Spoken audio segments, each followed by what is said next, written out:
બેસો બેસો બેસો. કેમ છે મુકા પ્રભુ? આનંદ પ્રભુ. આનંદ મંગલ. હા. બ્રહ્મ કૃપા હે કેવલમ આનંદ મંગલ. ઓમ ઓમ ઓમ. એટલે પહોંચી તમારી કુટીરો? હજુ તો કંઈ કર્યું નહીં પ્રભુ. આ વરસાદનું વાતાવરણ છે એટલે જશે પછી એ લોકો.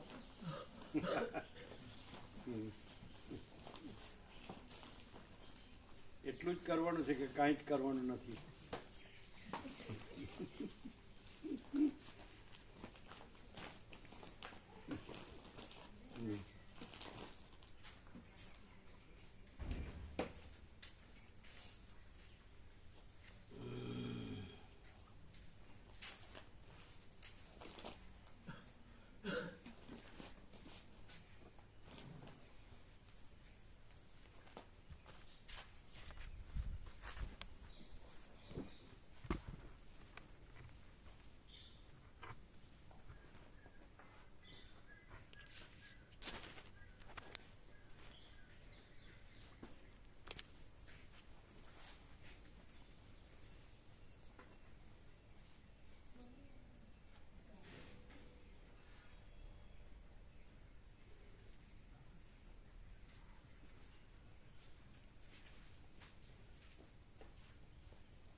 ઓમ.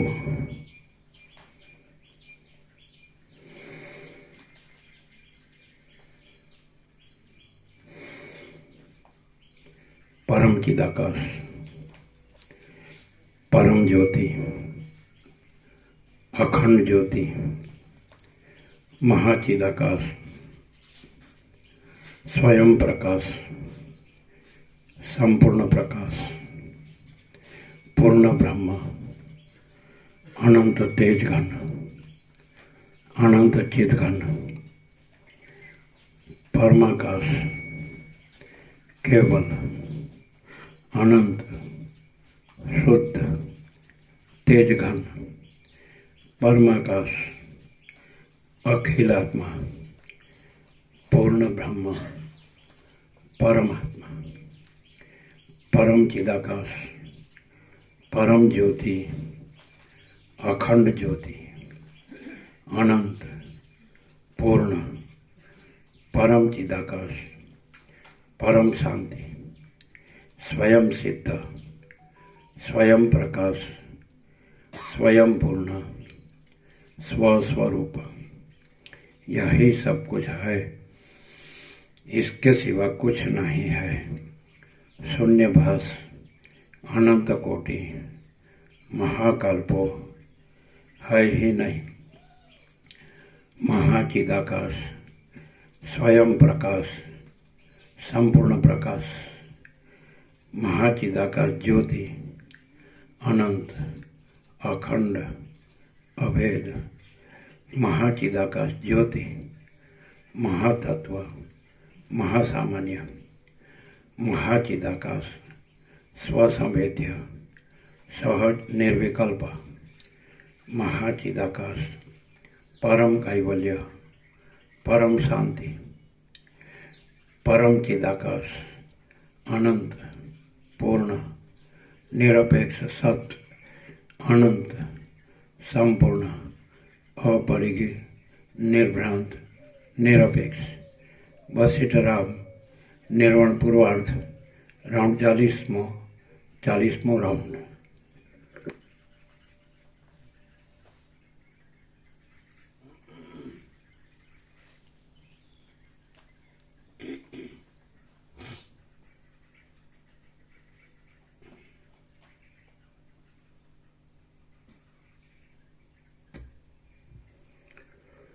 आद्य परब्रह्म सद्गुरु देव की जय। ओम श्री परमात्मने नमः।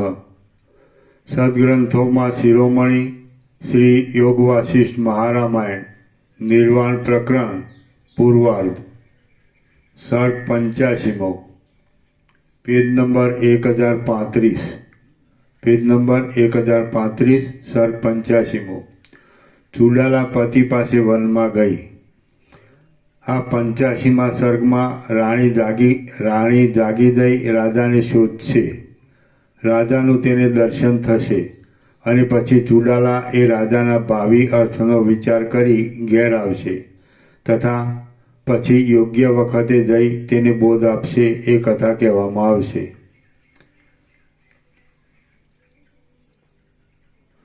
वशिष्ठ बोल्या,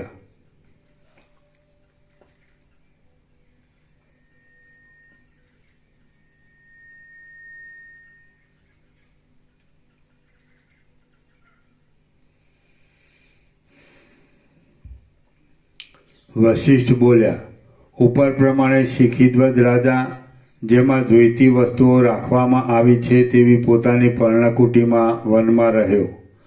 હવે પછી ચૂડાલા રાણીએ શું કર્યું તે તમે સાંભળો।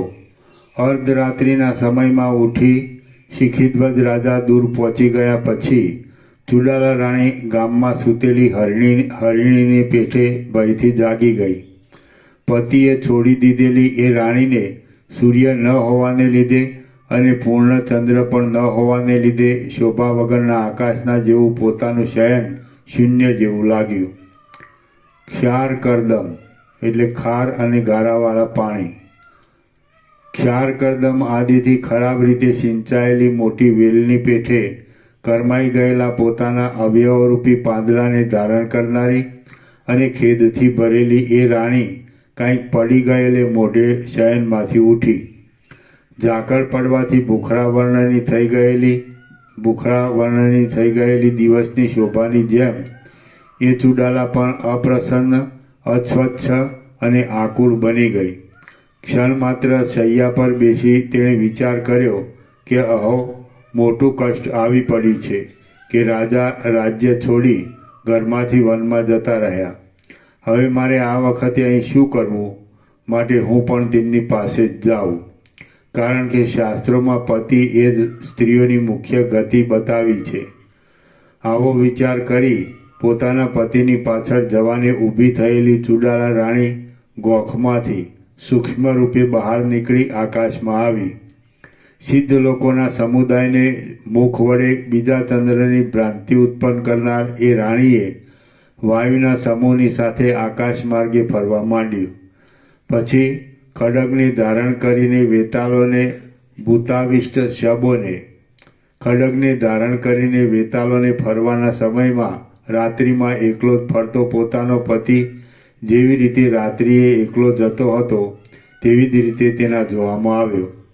एवी तरहेना पोताना पतिने जोई आकाश मार्ग में ज रही पोताना पतिनु जे कांई भविष्यमां निश्चयपूर्वक थवानुं हतुं तेनो ए राणीए विचार कर्यो।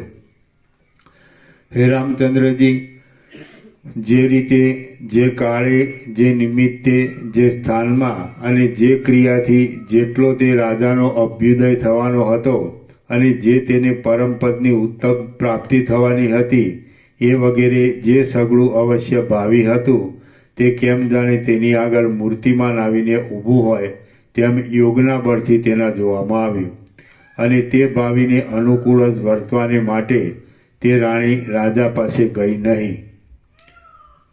मारे हमणां ते राजा पासे जवुं नहीं, पण घणो लांबो काळ गया पछी ज तेनी पासे जवुं एवो दैवनो निश्चय એવો દૈવનો નિશ્ચય છે એવો વિચાર કરી ચુડાલા પાછી પોતાના અંતઃપુરમાં આવી અને શંકરના મસ્તક ઉપર રહેલી ચંદ્રમાની કળાની પેઠે પોતાની શૈયા ઉપર આવી સૂઈ રહી. પછી કોઈ પણ કારણને લીધે રાજા હમણાં બહાર ગયેલા છે એમ શહેરના માણસોને સમજાવી પોતે ત્યાં જ રહી. જેમ કોઈ ડાંગરના ક્યારાની રક્ષા કરનારી સ્ત્રી તેના ક્યારાની રક્ષા કરે તેમ સર્વમાં સમદ્રષ્ટિ રાખી તે ક્રમે કરીને એ રાણી પતિના રાજ્યની રક્ષા કરવા લાગી. રાજ્યમાં રહેવાથી રાજ્યની રક્ષા કરવાને લીધે અને વનમાં રહેવાથી વનની રક્ષા કરવાને લીધે એકબીજાના મુખને નહીં દેખનારા એ બંને સ્ત્રી પુરુષનો એ પ્રમાણે કાળ જવા લાગ્યો. શિખીધ્વજ રાજાના વનની અંદર તથા ચુડાલાના પોતાના દરબારગઢની અંદર દિવસ, પક્ષ, માસ, ઋતુ અને વર્ષો જવા લાગ્યા. આ સંબંધમાં વિશેષ તો શું કહેવું, પરંતુ 18 વર્ષ સુધી ચુડાલા પોતાના ઘરમાં અંતઃપુરમાં રહી અને રાજા વનની ઝાડીમાં નિવાસ કરી રહ્યા. મંદરાચળની તળેટીની ગુફા પાસે પર્ણકુટી બાંધી રહેનારા એ શિખીધ્વજ રાજાને ઘણા વર્ષો વીતી જવાને લીધે વૃદ્ધાવસ્થા આવી ગઈ. ત્યાં સુધીમાં તેની વાસનાઓનો પરિપાક પણ આવી જશે એમ ધારી ચુડાલાએ તેની વાટ જોઈ. ઉપર જણાવ્યા પ્રમાણે જ્યારે ઘણા વર્ષો વનમાં જ ગયાથી રાજાને વૃદ્ધાવસ્થા પ્રાપ્ત થઈ ત્યારે પોતાનાથી ચુડાલાથી જે કંઈ કાર્ય થવાનું દૈવના તરફથી ભાવિ તરીકે નિર્માણ થઈ ગયેલું છે તેનો વખત આવી ગયાથી પતિની કૌંસમાં શિખીધ્વજ રાજાની પાસે જવાનો આ મારે સમય છે એમ વિચાર કરી ચુડાલાએ મંદરાચળની પાસે જ્યાં રાજા છે ત્યાં જવાનો નિશ્ચય કર્યો અને પોતાના દરબારગઢમાંથી તે રાત્રિની વખતે આકાશ માર્ગે ઉતરી વાયુના વેગની સાથે તેણે ગમન કરવા માંડ્યું. માર્ગમાં જતાં જતાં આકાશમાં તેણે કલ્પવૃક્ષની પાસેની મનમાનીતી રીતે મળેલા કલ્પવૃક્ષના વસ્ત્રો વડે ઢંકાયેલા રત્નના હારોથી શણગારેલી નંદનવનના બગીચાઓમાં રહેનારી અને પતિ વિશે આસક્તિવાળી સિદ્ધાભિસારિકાઓ રમણની ઈચ્છાથી સિદ્ધ લોકો પાસે આવનારી સ્ત્રીઓ તે ચુડાલાના જોવામાં આવી. ચંદ્રમાની કળાઓનો સ્પર્શ કરનારા, હિમના કણોને વરસાવનારા અને ઉત્તમ સિદ્ધ પુરુષો પાસેથી પુષ્પમાળા, કસ્તુરી આદિના સુગંધને ગ્રહણ કરી તેનો ફેલાવો કરનારા પવનોને તે રાણીને સ્પર્શ થયો. આકાશમાં આવતા તેણે ચંદ્રબિંબરૂપી અમૃત સમુદ્રના મોટા તરંગરૂપ નિર્મળ ચાંદની દીઠી. વાદળાની વચમાં થઈ ગમન કરનાર એ ચુડાલા રાણીએ મેઘની સાથે જ રહેનારી અને મેઘથી જુદી નહીં પડનારી વીજળીઓ તરફ વારંવાર દ્રષ્ટિ કરી. તેણે મનમાં કહ્યું કે પ્રાણીઓનો સ્વભાવ જીવતા સુધી બદલાતો જ નથી, કેમ કે મારું મન વિવેકથી રોક્યા છતાં ઉત્કંઠા થાય છે કે સિંહના જેવી દ્રઢ કાંદવાળા અને વિવેકી એવા મારા પતિને હું ક્યારે જોઈશ. મંજરીઓના ઝુમખાથી વીંટાયેલી વેલો વૃક્ષોરૂપી પોતાના પતિને ક્ષણ માત્ર પણ છોડતી નથી. એ જોઈને મારા મનમાં પતિને મળવા માટે ઉત્કંઠા થાય છે. જેમ ઉત્તમ દેવયોનિમાં થયેલ આ સિદ્ધાભિસારિકા પોતાના પતિ પાસે જાય છે તેમ હું પણ મારા સ્વામીને ક્યારે મળીશ એમ મનમાં વિચાર થાય છે. અહો, આ મંદ મંદ પવનો, આ શીતળ ચંદ્રકિરણો અને આ રમણીય વનની હારો મને ઉત્કંઠા ઉત્પન્ન કરે છે. અથવા હે મૂઢ ચિત્ત, તું અંદર નકામું શા માટે નાચે છે? હે સુશીલ મન, તારું આકાશના જેવું નિર્મળ વિવેકીપણું ક્યાં જતું રહ્યું? અથવા હે પ્રિય ચિત્ત, પોતાના પતિ પ્રત્યે તારી ઉત્કંઠા છે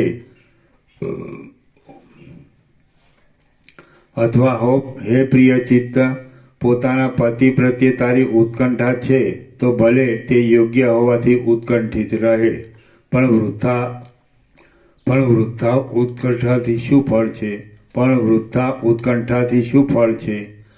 હે શરીર, તું જેના આલિંગન આદિક માટે ઈચ્છા રાખે છે તે પતિ રાજા તો વૃદ્ધ થઈ ગયેલો તપસ્વી દુર્બળ શરીર શરીરવાળો અને વાસના વગરનો થઈ ગયેલો હશે તથા તેનું મન રાજ્યાદિક ભોગો નહીં ભોગવવાને માટે નિર્મૂળ જેવું થઈ ગયું હશે એમ ધારી શકાય છે.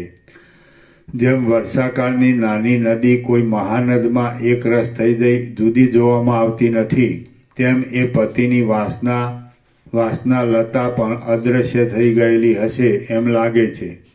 કેમ કે તે એકાંતમાં જ રહેનારો એકાંકી, ઈચ્છા રહિત, વાસના વગરનો અને ઝાડના ઠૂઠાની પેઠે સુકાઈ ગયેલો છે એમ હું અનુમાન કરું છું. તો પણ હે ચિત્ત, તારી શી ઉત્કંઠા છે? હું યોગ બળથી એ પતિને બોધ આપી બાકી રહેલા પ્રારબ્ધને ભોગવવામાં ઉત્કંઠાવાળો કરી તારી સાથે તેનો મેળાપ કરાવીશ. વનમાં રહેનારા એ પતિનું વાસના રહિત થઈ ગયેલું ચિત્ત હું સર્વત્ર સમાન વૃત્તિવાળું કરી તેની રાજ્યમાં જ યોજના કરીશ અને પછી ઘણા લાંબા કાળ સુધી બંને સુખથી રાજ્યમાં રહીશું. અહો, આજ ઘણે લાંબે ગાળે હું મારા આ ઉત્તમ મનોરથને સિદ્ધ કરી શકીશ કે જેથી મારો પતિ પણ જ્ઞાન થવાને લીધે મારા જેવો અંદર અને બહાર સરખા વિચારનો થઈ જશે. જેના વિચારો એકબીજાને મળતા છે તેવા સ્ત્રી પુરુષોના મેળાપથી જે અત્યંત આનંદ થાય છે તે આનંદ પહેલા દરજ્જાનો કહી શકાય છે. એવો મનમાં વિચાર કરી ચુડાલા રાણીએ આકાશ માર્ગે પર્વતોને, દેશોને, મેઘોને અને દિશાઓના અંતોને ઓળંગી મંદરાચળની ગુફા પાસે આવી. આકાશમાં જ અદ્રશ્ય રહી વનના મધ્ય ભાગમાં પ્રવેશ કર્યો. વૃક્ષો અને લતાઓ ડોલવાથી જેમ પવનની ગતિની ખબર પડે છે તેમ વૃક્ષો અને લતાઓ ડોલવાથી તે ચુડાલાની ગતિ સમજાતી હતી. આવી તે ચુડાલા રાણીએ વનના કોઈ એક ભાગમાં પર્ણકુટીની અંદર યોગથી એકાગ્ર થઈ ગયેલા ચિત્ત વડે પોતાના પતિને જોયો. કેમ જાણે તે રાજાનો પૂર્વનો દેહ બદલાઈ ગયો ન હોય એવું રાણીને જણાયું. પહેલાં હાર, બાજુબંધ, કડા અને કુંડળ આદિથી શણગારેલો હોવાથી જે રાજાને ચુડાલાએ મેરુના જેવો મહાકાંતિમાન જોયો હતો તે જ રાજા આજ દુર્બળ થઈ ગયેલો, શ્યામ વર્ણના જૂના પાંદડાની પેઠે શિથિલ થઈ ગયેલો, કાજળના જેવા પરસેવાના જળથી નાહી રહેલો અને નંદીગણ મહાદેવના ગણના જેવો નિષ્પૃહ બની ગયેલો રાણીના જોવામાં આવ્યો. એણે ફાટેલા લુગડા પહેર્યા હતા અને માથે જટા રાખી હતી તથા શાંતપણે પોતે એકલો જ રહી એ અકૃત્રિમ સ્થળમાં બેસી દેવતાઓના અને અતિથિઓના પૂજન માટે માળા ગૂંથતો હતો. આવી સ્થિતિમાં પોતાના પતિને જોઈ સુંદર અંગવાળી અને ઘાટા સ્તનવાળી એ ચુડાલા રાણીએ મનમાં કંઈક ખેદ લાવી પોતાના મનથી જ વિચાર કર્યો કે આત્માને ન જાણવાવાળું અહો આ મૂર્ખપણું કેટલું વિષમ છે કે જેથી આવા રાજા જેવાની પણ એ મૂર્ખાઈની કૃપા થવાથી આ દશા થાય છે. જે રાજા અતિ લક્ષ્મીવાન અને મારો પ્રિય પતિ છે તે હમણાં હૃદયમાં અજ્ઞાનરૂપ વાદળાથી જ્ઞાન હણાઈ જવાને લીધે આવી દશાને પામ્યો છે. માટે અવશ્ય આજે જ મારા પતિને વિદિત વેદ્ય જાણવાનું સર્વ જાણી લીધું છે એવો તત્વજ્ઞ બનાવી ભોગ અને મોક્ષ એ બંનેની શોભા તેને મળે એવો ઉપાય કરીશ. પરંતુ જે આ રાણીનું રૂપ હમણાં છે તે છોડી દઈ કોઈ બીજે જ રૂપે હું અતિ ઉત્તમ બોધ આપવાને તેની પાસે જાઉં. કારણ કે જો આ રૂપે જ હું જઈશ તો રાજા આ મારી રાણી છે અને તે મૂર્ખ છે એમ સમજી મારા બોલવા ઉપર ધ્યાન આપશે નહીં. માટે હું ક્ષણવારમાં તપસ્વીનું રૂપ લઈ તેને બોધ આપું છું. મારો પતિ વાસનાઓનો પાક આવી જવાથી પાકટ બુદ્ધિવાળો થઈ ગયેલો છે. માટે હમણાં તેના નિર્મળ ચિત્તમાં પોતાના આત્મતત્વનું બરાબર પ્રતિબિંબ પડશે. આવો વિચાર કરી ચુડાલાએ બ્રાહ્મણ પુત્રનું રૂપ ધારણ કર્યું. પછી જળ જેમ ક્ષણમાત્રમાં તરંગરૂપ થઈ જાય છે તેમ ક્ષણમાત્રમાં કાંઈક ધ્યાન વડે તે રાણી બીજું રૂપ ગ્રહણ કરી બ્રાહ્મણના પુત્ર રૂપે વનમાં આવી અને મંદ હાસ્ય વડે મુખ સુશોભિત રાખી પોતાના પતિ પાસે પહોંચી. રૂપી નહીં, રૂપે. બ્રાહ્મણ પુત્રના રૂપે રૂપે, નહીં, હા. રૂપે. હા. તેમ ક્ષણ માત્રમાં કંઈક ધ્યાન વડે તે રાણી બીજું રૂપ ગ્રહણ કરી બ્રાહ્મણના પુત્ર રૂપે વનમાં આવી અને મંદ હાસ્ય વડે મુખ સુશોભિત રાખી પોતાના પતિ પાસે પહોંચી. કેમ જાણે તપની મૂર્તિ જ હોય તેવો દેખાવ આપતો એ બ્રાહ્મણ પુત્ર બીજા વનમાંથી પોતાની પાસેના પ્રદેશમાં આવતો રાજાએ જોયો. રસરૂપ સુવર્ણના જેવા પીળા, સ્વચ્છ અને કાંતિમાન અવયવવાળો, મોતીઓના હારોથી શોભાયમાન, અંગમાં શ્વેત યજ્ઞોપવિત જનોઈ ધારણ કરનારો, 2 ધોળા વસ્ત્રને પહેરનારો, પોચાથી બમણા પ્રદેશ સુધી નીચે લટકતી, લંબાઈમાં 1 હાથના પ્રમાણની અને પૃથ્વીને નહીં અડકતી રુદ્રાક્ષ માળાને ફેરવતો, ભમરાઓની હારથી વીંટાયેલ કમળની જેમ કોષથી ઘેરાયેલા શિરોભાગને ધારણ કરનારો, પોતાના શરીરમાંથી નીકળતા તેજના સમૂહથી આખાય પ્રદેશને પ્રકાશયુક્ત કરનારો, ઉદય પામેલા સવારના સૂર્યની જેમ કુંડળ વડે સુશોભિત મુખવાળો, શિખરના ભાગમાં ચંદ્રને ધારણ કરનારો, ઉદયાચળની પેઠે શિખરમાં પરોવેલા મંદાર વૃક્ષના પુષ્પોથી શોભતો, રમણીય અને શાંત શરીરવાળો, બળવાન, જીતેન્દ્રિય, બરફના જેવા ધોળા ભસ્મના તિલકથી શોભતો, દેખાવમાં રમણીય અને મેરુ પર્વતના સુવર્ણના તટમાં ચાલતા, ગંગાના પ્રવાહમાં જેનું પ્રતિબિંબ પડ્યું છે તેવા પૂર્ણચંદ્રની જેમ ચંચળ દેખાતો એ બ્રાહ્મણ પુત્ર રાજાની દ્રષ્ટિએ પડ્યો. તે બ્રાહ્મણ પુત્રને જોઈ શિખીધ્વજ રાજા આ કોઈ દેવપુત્ર આવે છે એવી બુદ્ધિથી ઊભો થયો અને તેણે પોતાની પાદુકા ચાખડીઓ કાઢી નાખી. હે દેવપુત્ર, નમસ્કાર છે, આપ આ આસન પર બેસો એમ કહી પોતાના હાથ વડે તેને પાંદડાનું આસન બતાવ્યું અને જેમ ચંદ્રમા કમળખંડના પાંદડા ઉપર હિમના કટકા નાખે તેમ એ બ્રાહ્મણ બાળકના હાથમાં ફૂલની અંજલિ અર્પી. હે રાજર્ષિ, તમને નમસ્કાર છે એમ કહી તેમણે આપેલા પુષ્પો ગ્રહણ કરી તે બ્રાહ્મણ પુત્ર પાંદડાના આસન ઉપર બેઠો. શિખીધ્વજ રાજા બોલ્યો, હે મહાભાગ્યવાન દેવપુત્ર, આપનું અહીં ક્યાંથી પધારવું થયું છે? આજ મને આપના દર્શન થયા તેથી મારો દિવસ સફળ થયો એમ હું માનું છું. અહીં પધારીને મને માન આપનાર હે દેવપુત્ર, આ અર્ઘ્ય, આ પાદ્ય અને આ પુષ્પો તથા આ ગૂંથેલી માળા છે તે સર્વ આપ ગ્રહણ કરો, આપનું કલ્યાણ થાઓ. વશિષ્ઠ બોલ્યા, હે નિષ્પાપ રામચંદ્રજી, શિખીધ્વજ રાજાએ એ પ્રમાણે કહી બ્રાહ્મણના પુત્ર રૂપે આવેલ. શિખીધ્વજ રાજાએ એ પ્રમાણે કહી પોતાની પ્રિય પત્ની ચુડાલાને શાસ્ત્ર મર્યાદા પ્રમાણે પાદ્ય, અર્ઘ્ય, માળા અને પુષ્પો આપ્યા. ચુડાલા બોલી, પૃથ્વીમાં હું ઘણા સ્થાનોમાં ફર્યો છું, પરંતુ તમારા તરફથી મારી જેવી પૂજા થઈ તેવી પૂજા બીજા કોઈ તરફથી થયેલી નથી. હે નિષ્પાપ રાજર્ષિ, સુંદર અને ઘટે તેવા વિનયથી તમે અત્યંત ચિરંજીવી થશો એમ હું માનું છું.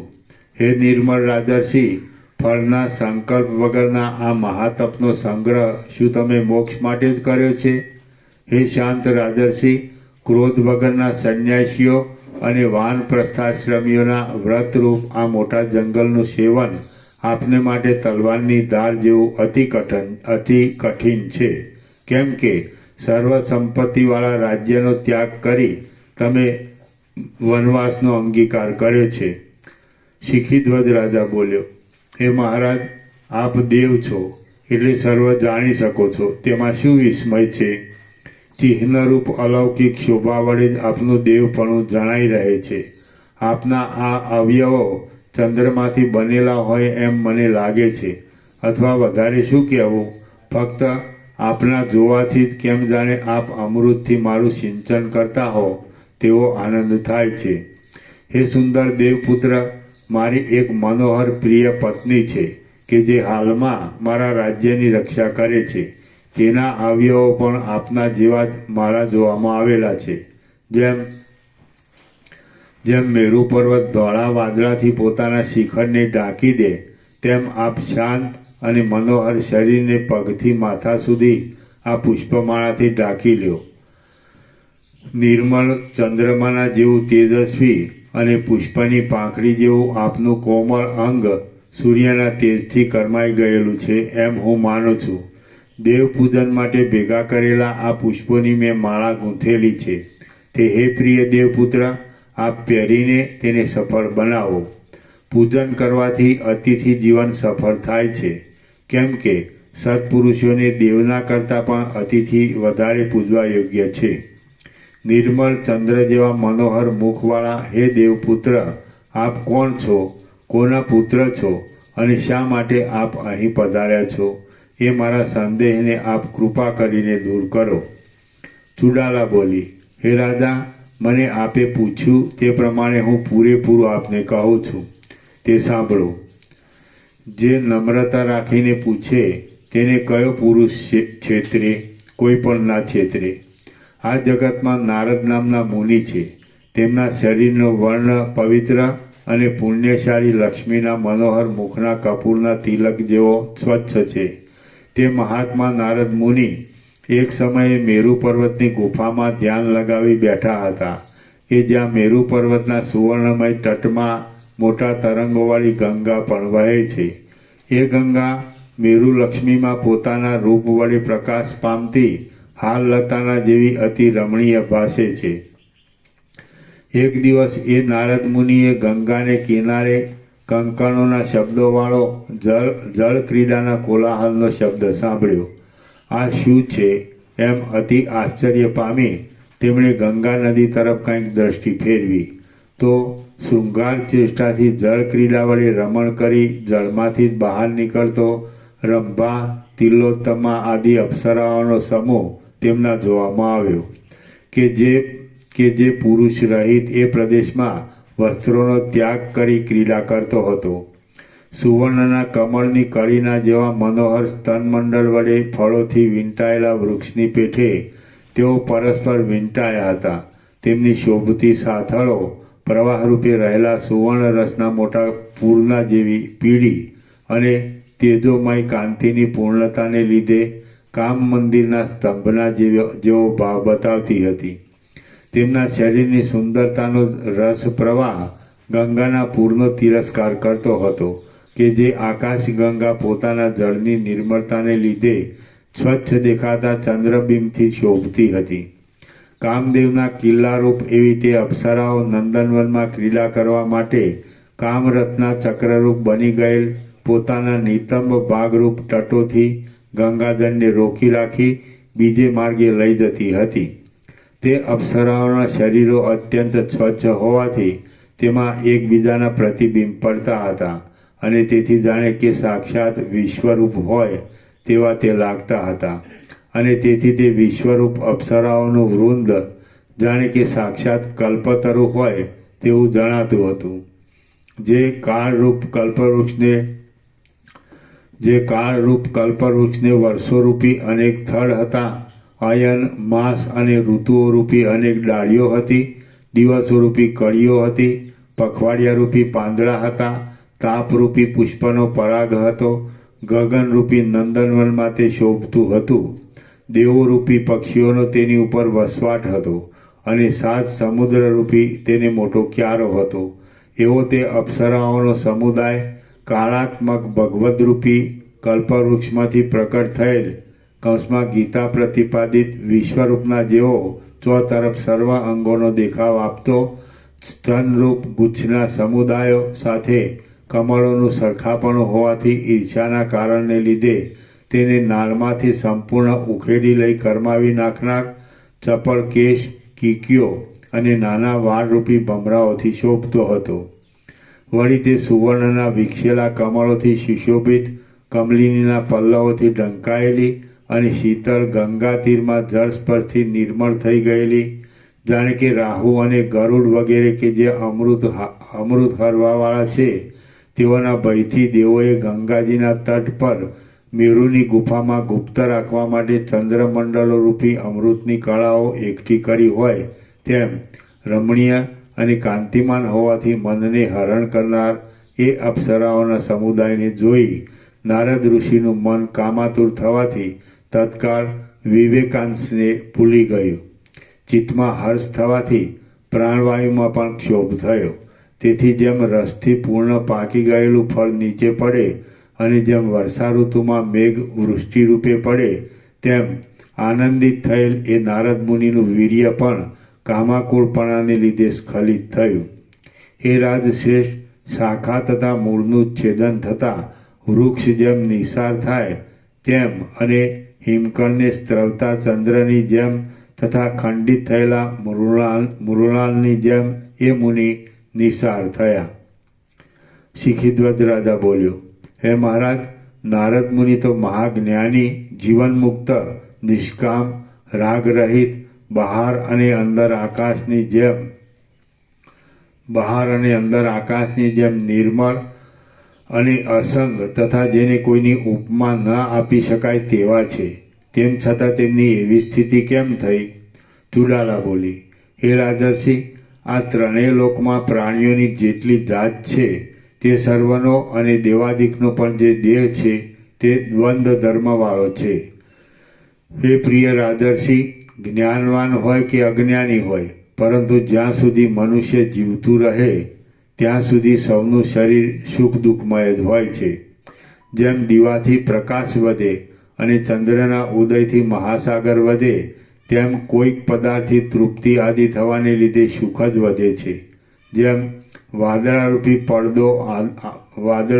પડદો આડો આવી જવાથી રાત્રિમાં અંધારું વધે, તેમ કોઈ ભૂખ આદિ પદાર્થોથી દુઃખ જ વધે છે. આ વિષયમાં સ્વભાવ જ મુખ્ય કારણરૂપ છે.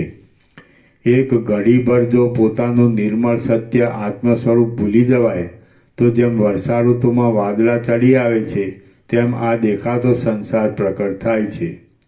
હંમેશા મનનું એ આત્મ સ્વરૂપ સાથે જોડાણ રાખવાથી બે પળ સુધી પણ જો તે ભૂલી જવામાં ન આવે તો દ્રશ્યરૂપી આ પિશાચ ચિત્તના જોવામાં આવતો જ નથી. જેમ પ્રકાશ અને અંધારા વડે દિવસ અને રાત્રિની સ્થિતિ છે, તેમ સુખ દુઃખ વડે જ આ શરીરની પણ સ્થિતિ છે.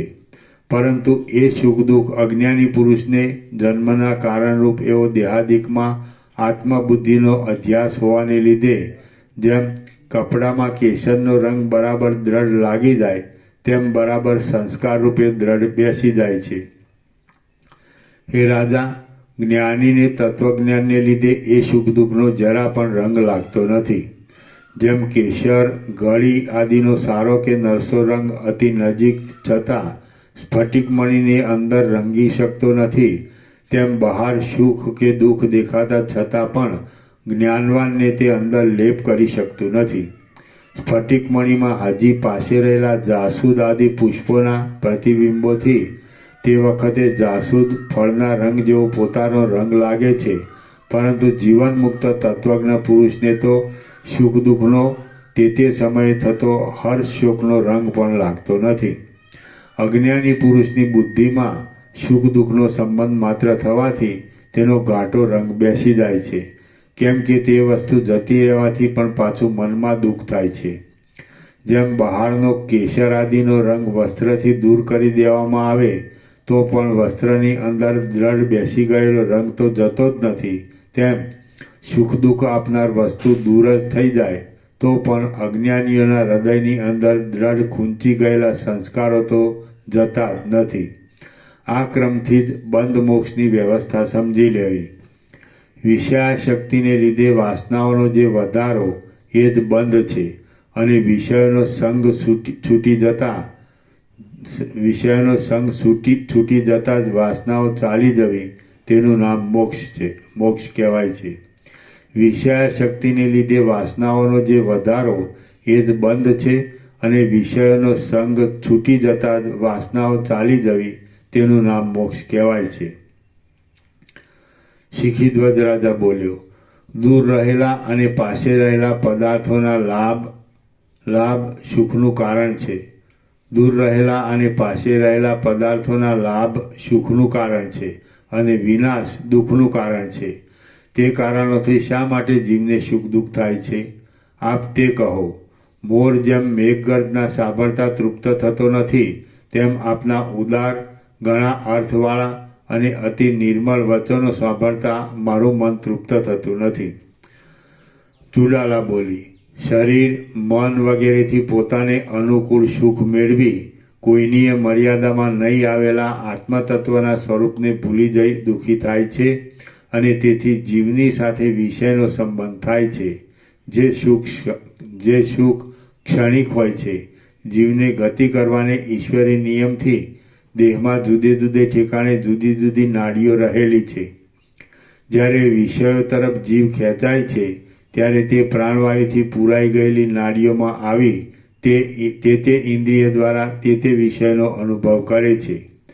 જેમ મૂળમાં સિંચેલું પાણી તેને વહેવાને માર્ગે ઝાડની અથવા આસપાસની સર્વ લતાઓમાં પહોંચી જાય છે, તેમ કુંડલિનીમાં ગયેલો જીવ પણ નાડી દ્વારા સર્વ દેહમાં પ્રવેશ કરી શકે છે અને વિષયોનો સંબંધ થવાથી તેમાં એકાગ્ર થયેલ વૃત્તિની ધારા વડે તેને અનુભવે છે. જીવને સુખનો અને દુઃખનો અનુભવ કરાવવા માટે દેહમાં અનેક તરહની જુદી જુદી નાડીઓ રહેલી છે. જીવ જ્યારે સુખનો અનુભવ કરે છે ત્યારે પ્રસન્ન જોવામાં આવે છે, પરંતુ જ્યારે દુઃખનો અનુભવ કરતો હોય ત્યારે તેમ હોતું નથી. રાજા વગેરે સુખી લોકોને જવાના માર્ગો જેમ કપૂર, ચંદન આદિના સુગંધી જળથી છંટાયેલા અને પુષ્પ, ધૂપ, કસ્તુરી આદિથી સુગંધીદાર હોય છે, પણ ગરીબ લોકોના માર્ગ તેવા હોતા નથી. તે પ્રમાણે જ્ઞાની અને અજ્ઞાનીઓના માર્ગમાં ભેદ રહેલો છે. જીવ જેટલે અંશે ચંચળ નાડી માર્ગમાં પ્રવેશ કરી ચંચળતા વગરનો અને સંકલ્પ રહિત થઈ શાંત રહે તેટલે અંશે તમે તેને મુક્ત સમજો, અને જેટલે અંશે પ્રાણવાયુની ચપળતાને લીધે જીવ પણ ચંચળ થઈ જઈ વિશેષ સંકલ્પો કરે તેટલે અંશે તમે તેને બંધાયેલો જાણો. સુખ દુઃખનો અનુભવ થવાથી અનુકૂળ પદાર્થને મેળવવા માટે અને પ્રતિકૂળ પદાર્થને દૂર કરવા માટે અનેક જાતના અનર્થોમાં ચિત્તનું સંકલ્પ રૂપે જે બહાર પ્રકટ થવું તેનું જ નામ જન્મ મરણથી થતા સંસારનું કારણ હોવાથી બંધ છે. અને તે સર્વમાં ના બંધાતા કેવળ આત્મ સ્વરૂપમાં સ્થિતિ રાખવી તે જન્મ મરણ આદિ સંસાર બંધનથી છૂટવાનું કારણ હોવાથી મોક્ષ છે. આ પ્રમાણે બે પ્રકારે બંધ મોક્ષની વ્યવસ્થા માનેલી છે. જ્યાં સુધી ચંચળ ઇન્દ્રિય દ્વારા સુખ દુઃખની દશા પ્રાપ્ત થયેલી નથી ત્યાં સુધી જીવ સુખ વડે સમાન વૃત્તિવાળો, સ્થિર અને શાંત જેવો થઈ રહે છે. જેમ ચંદ્રમાને જોઈને સમુદ્ર ઉછળે છે તેમ ઇન્દ્રિયો વડે જાણી શકાય તેમ ન હોવાથી સ્વયં પ્રકાશ જીવ ચૈતન્ય પણ સુખનું કિંવા દુઃખનું અવલોકન કરી અંદર વૃત્તિઓ રૂપે ચંચળ થાય છે. હે પ્રિય રાજર્ષિ, જેમ બિલાડો માંસ જોઈ ચંચળ થાય છે તેમ એ જીવ પણ અનુભવમાં આવેલા સુખ દુઃખાદિથી અને તેના ઉપાયરૂપ ધનાદિકમાં અનુકૂળ બુદ્ધિ થવાથી ચંચળ થાય છે. એનું કારણ તો માત્ર અજ્ઞાન જ છે. આત્મજ્ઞાન રૂપના સ્વરૂપનો શુદ્ધ બોધ થવાથી સુખ દુઃખાદિક જેવું કશું છે જ નહીં એવો નિશ્ચય થવાને લીધે જીવને શાંતિ મળે છે. મિથ્યા જાણી લીધેલ હોવાથી સુખ દુઃખ જેવું કશું એ નથી. મારે અને તેને કશો સંબંધ પણ છે નહીં. હું કેવળ તેમાં નકામો જ બંધાઈ રહ્યો છું એવું જ્ઞાન થવાથી જીવને શાંતિ મળી મોક્ષ પ્રાપ્ત થાય છે. જે વિષય સંબંધી બહારના સુખો અનુભવમાં આવે છે તે ખરું જોતા મિથ્યા હોવાથી છે જ નહીં, અને તે જે રૂપે પ્રતીત થાય છે તે રૂપ પણ અવાસ્તવિક હોવાથી વાસ્તવ નથી એવું અંદર જ્ઞાન થવાથી જીવ બાહ્ય વિષયો તરફ ખેંચાતો નથી, પરંતુ કેવળ શાંત થાય છે. જે કાંઈ છે તે સર્વ ચિદાકાશરૂપ પરબ્રહ્મ જ છે એવો ગાઢ નિશ્ચય દ્રઢ બેસી ગયો હોય તો તેલ વગરના દીવાની જેમ જીવ શાંત થઈ જાય છે. સર્વ જગત ચૈતન્યરૂપ છે એવું જ્ઞાન થવાથી દ્વૈતની ભ્રાંતિ ટળી જવાને લીધે સુખ દુઃખાદિકમાં સ્નેહનો કૌંસમાં અનુકૂળ બુદ્ધિનો નાશ થઈ જવાથી તેલ વિનાના દીવાની જેમ તે શાંત બની જાય છે. આ સર્વદ્વૈત ભ્રમ આ સર્વદ્વૈત બ્રહ્મ આકાશના જેવો શૂન્ય છે એમ બોધ થવાથી જીવનું ચંચળપણું જતું રહે છે અને બંધન રહિત થયેલા જીવને પછી ક્ષોભ થવો એ તો કેમ જ સંભવે? આ પ્રમાણે જ આદિ જીવ હિરણ્યગર્ભે પ્રથમ સૃષ્ટિના આરંભકાળથી બંધ મોક્ષનો માર્ગ કલ્પેલો છે અને તે જ હજુ સુધી ચાલે છે. શિખીધ્વજ રાજા બોલ્યો, હે દેવપુત્ર, જ્યારે જીવ સુખનો અનુભવ કરાવવાને માટે નાડીઓમાં ફરે છે ત્યારે વીર્યનું સ્ખલન શી રીતે થાય છે તે આપ કહો. ચુડાલા બોલી, સ્ત્રીના શરીરને જોવાથી વાસના જાગતાની સાથે જીવ ચૈતન્ય આકુળ વ્યાકુળ થાય છે. જેમ રાજા પોતાની આજ્ઞા માત્રથી સેનાને ચલાવે છે તેમ પ્રાણ આદિ પવનોને વાસનાઓવાળી રાગ આદિ વૃત્તિઓ અનુકૂળ પડે તેમ ચલાવે છે. સર્વ શરીરમાં વ્યાપી રહેલા વ્યાન વાયુની પ્રેરણાથી મેદની અંદર અને મજ્જાની અંદર રહેલો સાર પુષ્કળ તીવ્ર ગંધની પેઠે પોતામાં રહેલા સૂક્ષ્મ વીર્ય ભાગને જેમ પત્રફલાદિક પોતાના મૂળ ભાગમાં છેદ થવાથી તેમાં રહેલા રસને સ્ત્રવે તેમ સ્ત્રવે છે. જેમ મેઘગર્જનામાં સહાય કરતા અનુકૂળ વાયુથી આકાશમાં વાદળા ભેગા થઈ જઈ તેનું જળ વૃષ્ટિ દ્વારા નીચે પડે છે તેમ સર્વ ધાતુઓના સારરૂપ એ વીર્ય પણ સર્વ અંગમાંથી ચંચળ થઈ વીર્યવાહિની નાડી દ્વારા સ્વભાવગત નીચે ઉતરી આવે છે. શિખીધ્વજ રાજા બોલ્યો, હે દેવપુત્ર, આપ મહાતત્વજ્ઞ છો. પૂર્વકાળની વ્યવહારિક સ્થિતિને પણ આપ સારી રીતે જાણો છો એમ આપના વચનોથી જણાય છે. તો સ્વભાવ શું છે તે આપ કહો. ચુડાલા બોલી, કાકતાલીય ન્યાયની જેમ અથવા જેમ જળમાં પરપોટા ઉત્પન્ન થઈ પાછા નાશ પામી જાય છે તે રીતે કિંવા ગુણાક્ષર ન્યાયથી. ગુણાક્ષર ન્યાય એટલે એક ગુણ નામનો જીવડો લાકડાને કોતરી ખાય છે.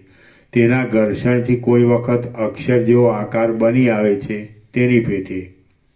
ચુડાલા બોલી, કાકતાલીય ન્યાયની જેમ અથવા જેમ જળમાં પરપોટા ઉત્પન્ન થઈ પાછા નાશ પામી જાય છે તે રીતે કિંવા ગુણાક્ષર ન્યાયથી પ્રથમ સૃષ્ટિના આરંભકાળમાં સૃષ્ટિની રચના થતી વખતે સબલ બ્રહ્મને ઘટપટ અવટ ભૂમિવર આદિ રૂપે જે પદાર્થો જેવા ધર્મવાળા પોતાના આત્મામાં તત્કાળ સ્ફુરી આવ્યા તેઓનો જ આજ દિવસ સુધી નહીં બદલાયેલો અને સૃષ્ટિ પર્યંત કાયમ રહેનાર આદિ નિયમ જ વિદ્વાનોએ સ્વભાવ એવા નામથી કલ્પેલો છે. એ સ્વભાવ વડે જ સ્થિતિ પામેલા આ જગતની અંદર વિવિધ પ્રકારના વિકારોવાળા જરાયુજ અંડજ આદિ દેહો ભમ્યા કરે છે.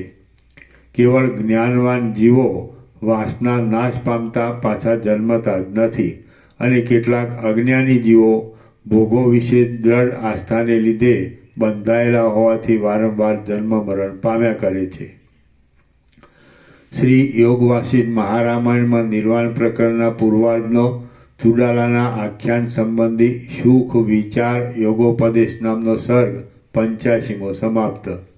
સર્ગ 86મો કુંભની ઉત્પત્તિ ઇત્યાદિ. આ 86મા સર્ગમાં એ દેવપુત્રનો કુંભમાં વૃદ્ધિ પામી જન્મ થવો, પછીથી તેનું બ્રહ્મા પાસે જવું અને તેને લીધે સર્વજ્ઞતા આદિની પ્રાપ્તિ થવી એ વગેરેની કથા આવશે. ચુડાલા બોલી, ઉપર જણાવી ગયા પ્રમાણે સબલ બ્રહ્મના કૌંસમાં ઈશ્વરના સ્વભાવને લીધે જ આવડું મોટું આ જગત ઉત્પન્ન થયું છે અને વાસના વડે ધર્મ તથા અધર્મને આધીન થઈ જઈ સ્થિતિને પામેલ છે. હે રાજર્ષિ, જ્ઞાન વડે વાસનાઓનો ક્ષય થઈ જવાથી ધર્મ અધર્મ સાથેનો સંબંધ દૂર થાય છે અને મનુષ્ય ફરીવાર જન્મ લેતો નથી એવું અમારા અનુભવમાં આવે છે. શિખીધ્વજ રાજા બોલ્યો, હે વક્તાઓમાં ઉત્તમ દેવપુત્ર, આપ જે વચનો કહો છો તે અતિ ઉદાર, ઘણા અર્થવાળા, બરાબર અનુભવમાં આવે તેવા, પરમાર્થયુક્ત અને ગૂઢ છે. હે સુંદર દેવપુત્ર, આપના વચનોની સુંદર શૈલી સાંભળી આજ અમૃતપાન કર્યું હોય તેમ હું અંદર શીતળ થઈ ગયો છું. માટે પ્રથમ આપની ઉત્પત્તિ શી રીતે થઈ તે સંક્ષેપથી તરત આપ મને કહો. પછી વળી આપની જ્ઞાનગર્ભિત વાણીનું પણ શ્રવણ કરીશ. બ્રહ્માના પુત્ર મહાત્મા નારદ મુનિએ પછી પોતાનું એ વીર્ય કયે ઠેકાણે રાખ્યું તે બધું આપ વિસ્તારથી કહો. ચુડાલા બોલી, પછી પોતાના મનરૂપી મદોન્મત હાથીને શુદ્ધ બુદ્ધિરૂપી ચામડાની દોરીથી વિવેકરૂપી મોટા થાંભલા સાથે બાંધનાર એ નારદ મુનિએ પ્રલયકાળના અગ્નિ વડે ગળી જતા ચંદ્રમાના રસ જેવું રસરૂપ આકારવાળું દિવ્ય પારો આદિ રસોનું અનુકરણ કરનારું પોતાનું વીર્ય પાસે રહેલા કાંતિમાન અદ્ભુત સ્ફટિકના કુંભમાં જળમાં પડેલા ચંદ્રના પ્રતિબિંબની પેઠે મૂક્યું. બ્રહ્માએ જેમ પોતાના સંકલ્પ માત્રથી અમૃતના પૂરનું જુદું જ રૂપ ધારણ કરી બ્રહ્મલોકમાં અમૃત સાગર પૂરી દીધો, તેમ એ નારદ મુનિએ પણ મોટા અને અતિ રમણીય મેરુ પર્વતની અંદર પથ્થરમાં પણ ન ફૂટે તેવો અતિ દ્રઢ મોટા પેટવાળો પડખામાં અને ચારે તરફ સ્થૂળ એ ગળાને પોતાના સંકલ્પ માત્રથી સર્જેલા દૂધથી છલોછલ ભરી દીધો. અમૃત સાગરમાં પડેલા ચંદ્રના પ્રતિબિંબની પેઠે ક્ષીરકુંભમાં રહેલો અને સ્ત્રીરૂપ અગ્નિમાં હોમાવાને તૈયાર થયેલી નારદ મુનિની મંદ વીર્યરૂપ આહુતિને પ્રવર્તાવનાર એ ગર્ભ મહિને મહિને વધવા માંડ્યો. જેમ પ્રત્યેક પૂર્ણિમા પૂર્ણચંદ્રને પ્રકટ કરે છે અને વસંત ઋતુ જેમ પુષ્પોને ખીલવે છે, તેમ એ કુંભે પણ કાળે કરીને કમળપત્ર જેવા સુંદર નેત્રવાળો એ ગર્ભ ઉત્પન્ન કર્યો. કેમ જાણે કુંભરૂપ નાના ક્ષીરસાગરમાંથી ક્ષય વિનાનો બીજો ચંદ્રમાં ઉત્પન્ન થતો હોય, તેમ એ ગર્ભ સમસ્ત અંગો પૂર્ણ થયા પછી કુંભમાંથી બહાર નીકળ્યો. અતિ સૌંદર્યવાળો એ બાળક શુક્લ પક્ષમાં જેમ ચંદ્રમાં વધે તેમ કેટલેક દિવસે વૃદ્ધિને પ્રાપ્ત થયો, મોટો થયો. નારદ મુનિએ તેના જાતકર્મ આદિ સંસ્કારો કરી જેમ એક પાત્રમાં રહેલું દ્રવ્ય બીજા પાત્રમાં નાખવામાં આવે તેમ પોતાની પાસે રહેલું સઘળું વિદ્યાધન એ પુત્રને આપ્યું. નારદ મુનિએ થોડા દિવસોમાં તેને સઘળા શાસ્ત્રો ભણાવી કેમ જાણે પોતાનું પ્રતિબિંબ જ હોય તેવો બનાવી દીધો. સંધ્યાકાળમાં ઉદય પામેલો પૂર્ણચંદ્ર જેમ સ્ફટિક પર્વતમાં પડેલા પોતાના પ્રતિબિંબ વડે શોભે, તેમ મહામુનિ નારદજી પણ પોતાના જેવા યોગ્ય પુત્રથી શોભવા લાગ્યા. પછી એક વખત એ પુત્રને સાથે લઈ નારદ મુનિ બ્રહ્મલોકમાં ગયા. પોતાના પિતાજી બ્રહ્માની પાસે તેની બુદ્ધિની પરીક્ષા માટે કેટલુંક તેમણે પૂછાવ્યું. બ્રહ્માએ પોતાને નમસ્કાર કરનાર પોતાના એ પૌત્રની વેદ આદિ શાસ્ત્રોમાં પરીક્ષા લઈ પ્રસન્ન થઈ તેને પોતાના ખોળામાં બેસાડ્યો અને કેવળ પોતાના આશીર્વાદ માત્રથી તેને સર્વજ્ઞ તથા સર્વજ્ઞાનના અવધિરૂપ તત્વજ્ઞાનમાં તલ્લીન બનાવી દીધો અને તેનું કુંભથી ઉત્પન્ન થયેલો હોવાથી કુંભ નામ પાડ્યું. હે મહાત્મા રાજર્ષિ, તે કુંભ હું પોતે જ છું. હું બ્રહ્માનો પૌત્ર થાઉં છું. એના નીચે તાંત છે. આ પ્રસંગમાં મિથ્યા ભાષણરૂપ દોષ આવે છે એવી શંકા લાવવી ઉચિત નથી, કેમ કે પોતાના પતિને વિશ્વાસ બેસાડી તેને જ્ઞાનવાન બનાવી આ દુઃખમય સંસાર પાસમાંથી તેને છોડાવવામાં જ મુખ્ય તાત્પર્ય હોવાથી તેનું દોષપણું સંભવતું નથી. વળી જ્ઞાનવાનને સર્વાભાવ પ્રાપ્ત થઈ જવાથી અહમ મનુરમમ સૂયચ્છ ઇત્યાદિ વામદેવના વચનની પેઠે ચુડાલાનું તત્વજ્ઞપણું હોવાથી આ સર્વ વચનોપન્યાસ ઘટી શકે છે. હે મહાત્મા રાજર્ષિ, તે કુંભ હું પોતે જ છું. હું બ્રહ્માનો પૌત્ર થાઉં છું, નારદ મુનિનો પુત્ર છું અને કુંભમાંથી ઉત્પન્ન થયેલો હોવાથી કુંભ એવા નામથી કહેવાઉં છું. હું મારા પિતાજી નારદ મુનિની સાથે બ્રહ્મલોકમાં જ્યાં ખુશી પડે ત્યાં રહું છું. મારી સાથે લીલા કરનાર 4 વેદો એ જ મારા મિત્રો છે અને ગાયત્રી મારી માતૃભગીની માસી છે એમ હું સમજું છું. સરસ્વતીને હું મારી માતા ગણું છું. બ્રહ્મલોકમાં મારું રહેવાનું ઘર છે અને ત્યાં બ્રહ્માના પૌત્ર તરીકે સુખથી રહું છું. હું સર્વ વાતે પરિપૂર્ણ છું, તેથી મારે કાંઈ પણ કરવાનું બાકી રહ્યું નથી. તો પણ માત્ર લીલાથી જ આખા જગતમાં સર્વ ઠેકાણે જ્યાં મરજી પડે ત્યાં હું જઈ શકું છું. હું જ્યારે ભૂલોકમાં ફરું છું ત્યારે મારા પગ પૃથ્વી ઉપર અડકતા નથી, મારા અવયવોને ધૂળ અડકી શકતી નથી, તથા મારું શરીર પણ ખેદ પામતું નથી. હે પ્રિય રાજર્ષિ, આ હું આકાશ માર્ગથી જતો હતો તેવામાં મેં તમને જોયા, જેથી હું તમારી પાસે આવેલ છું. એ પ્રમાણે જે તમે મને પૂછ્યું તે મેં કહ્યું. વનવાસના ગુણોને તથા ફળોને જાણનાર હે રાજર્ષિ, તમને જે જાણવાની ઈચ્છા હતી તે મારા જન્મ વિશેની સઘળી હકીકત મારા અનુભવ પ્રમાણે તમને મેં આ રીતે જણાવી છે. કોઈ ઉત્તમ કુલીન પુરુષો પ્રશ્ન કરે તો સત્પુરુષો અવશ્ય તેનો ઉત્તર આપે છે, કેમ કે તેઓ પ્રશ્ન પૂછવામાં અને તેનો ઉત્તર આપવામાં બહુ કુશળ હોય છે. વાલ્મીકી બોલ્યા, આટલી કથા કહી ત્યાં સુધીમાં દિવસ જતો રહ્યો. સૂર્યનારાયણ અસ્ત પામી ગયા. સાયંકાળ સંબંધી નિત્ય કર્મ કરવા માટે સર્વસભા સ્નાન કરવા ઉઠી ગઈ અને હંમેશના નિયમ પ્રમાણે રાત્રિ પસાર થતાં બીજે દિવસે સૂર્યોદયની સાથે એ સભા મંડપમાં પાછી ભેગી થઈને બેઠી. શ્રી યોગવાસિષ્ઠ મહારામાયણમાં નિર્વાણ પ્રકરણના પૂર્વાર્ધનો કુંભ જનન કથન નામનો સર્ગ 86મો સમાપ્ત. વાલ્મીકીનો 18મો દિવસ સમાપ્ત. સર્ગ 87મો શિખીધ્વજનું ગુરુ શરણ. આ 87મા સર્ગમાં કુંભની પ્રશંસા, રાજાનું તેની પાસે પોતાના દુઃખનું નિવેદન કરવું, ઉપદેશ આપવા માટે તેના તરફ પોતાનો શિષ્યભાવ બતાવવો અને તેના ઉપર પોતાનો પાકો વિશ્વાસ, એટલી કથા કહેવામાં આવશે. શિખીધ્વજ રાજા બોલ્યો, પૂર્વ દિશામાં જેમ વાદળો એકઠા થયા હોવા છતાં દેખાતા નથી, પણ જ્યારે અનુકૂળ પવન વાય છે ત્યારે તે મેઘો ખેંચાઈ વરસાદ આપે છે, તેમ આ સંસારમાં મારા સંચિત થયેલા પ્રાચીન પુણ્યો વડે જ ખેંચાઈને આ મંદરાચલમાં આપનું પધારવું થયું છે એમ હું સમજું છું. હે મહાત્મા દેવપુત્ર, અમૃતને સ્તવનાર શુભ વચનવાળા આપની સાથે મારો સમાગમ થયો, તેથી હું આજે ધર્મ વડે ધન્ય ગણાતા પુરુષોમાં એક અગ્રેસર તરીકે ગણાવા યોગ્ય થયો છું.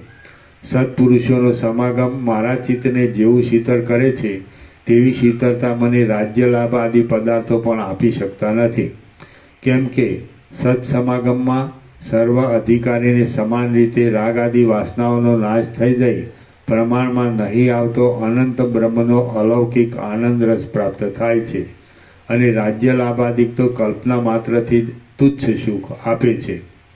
વશિષ્ઠ બોલ્યા, ઉપર પ્રમાણે રાજા કહેતો હતો તેટલામાં તેના વચનોને બંધ પાડી બ્રાહ્મણ પુત્ર રૂપે આવેલી એ ચુડાલા રાણીએ વળી બીજી વાર રાજાને પૂછ્યું. ચુડાલા બોલી, હવે આ પ્રશંસા આદિનો પ્રસંગ આટલેથી જ બંધ કરો. પ્રથમ તમે જે મને પૂછ્યું હતું તે મેં તમને કહી બતાવ્યું છે, પરંતુ તમે કોણ છો? આ પર્વતમાં શું કરો છો? તમારે ક્યાં સુધી વનવાસમાં રહેવાનું છે?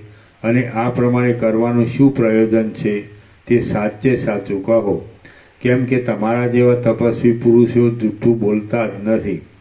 શિખીધ્વજ રાજા બોલ્યો, આપ દેવપુત્ર છો એટલે બધું બરાબર રીતે જાણો છો. લોકોની હકીકત તથા તે મારા સર્વ પ્રસંગને આપ જાણનાર છો, એટલે હું આપને બીજું શું કહું? આપ જાણો છો, તે છતાં આપના પૂછવાથી એ વિશે હું ટૂંકાણમાં કહું છું. હે મહાત્મા દેવપુત્ર, હું સંસારથી ભયભીત બની આ વનના મધ્યમાં પર્ણકુટી બાંધીને રહ્યો છું. હું શિખીધ્વજ નામનો રાજા છું અને રાજ્યને છોડી દઈ તપ કરવા માટે અહીં આવેલો છું. હે તત્વજ્ઞ દેવપુત્ર, સંસારમાં ફરીથી જન્મ લેવો પડે એથી હું ભયભીત થયેલો છું.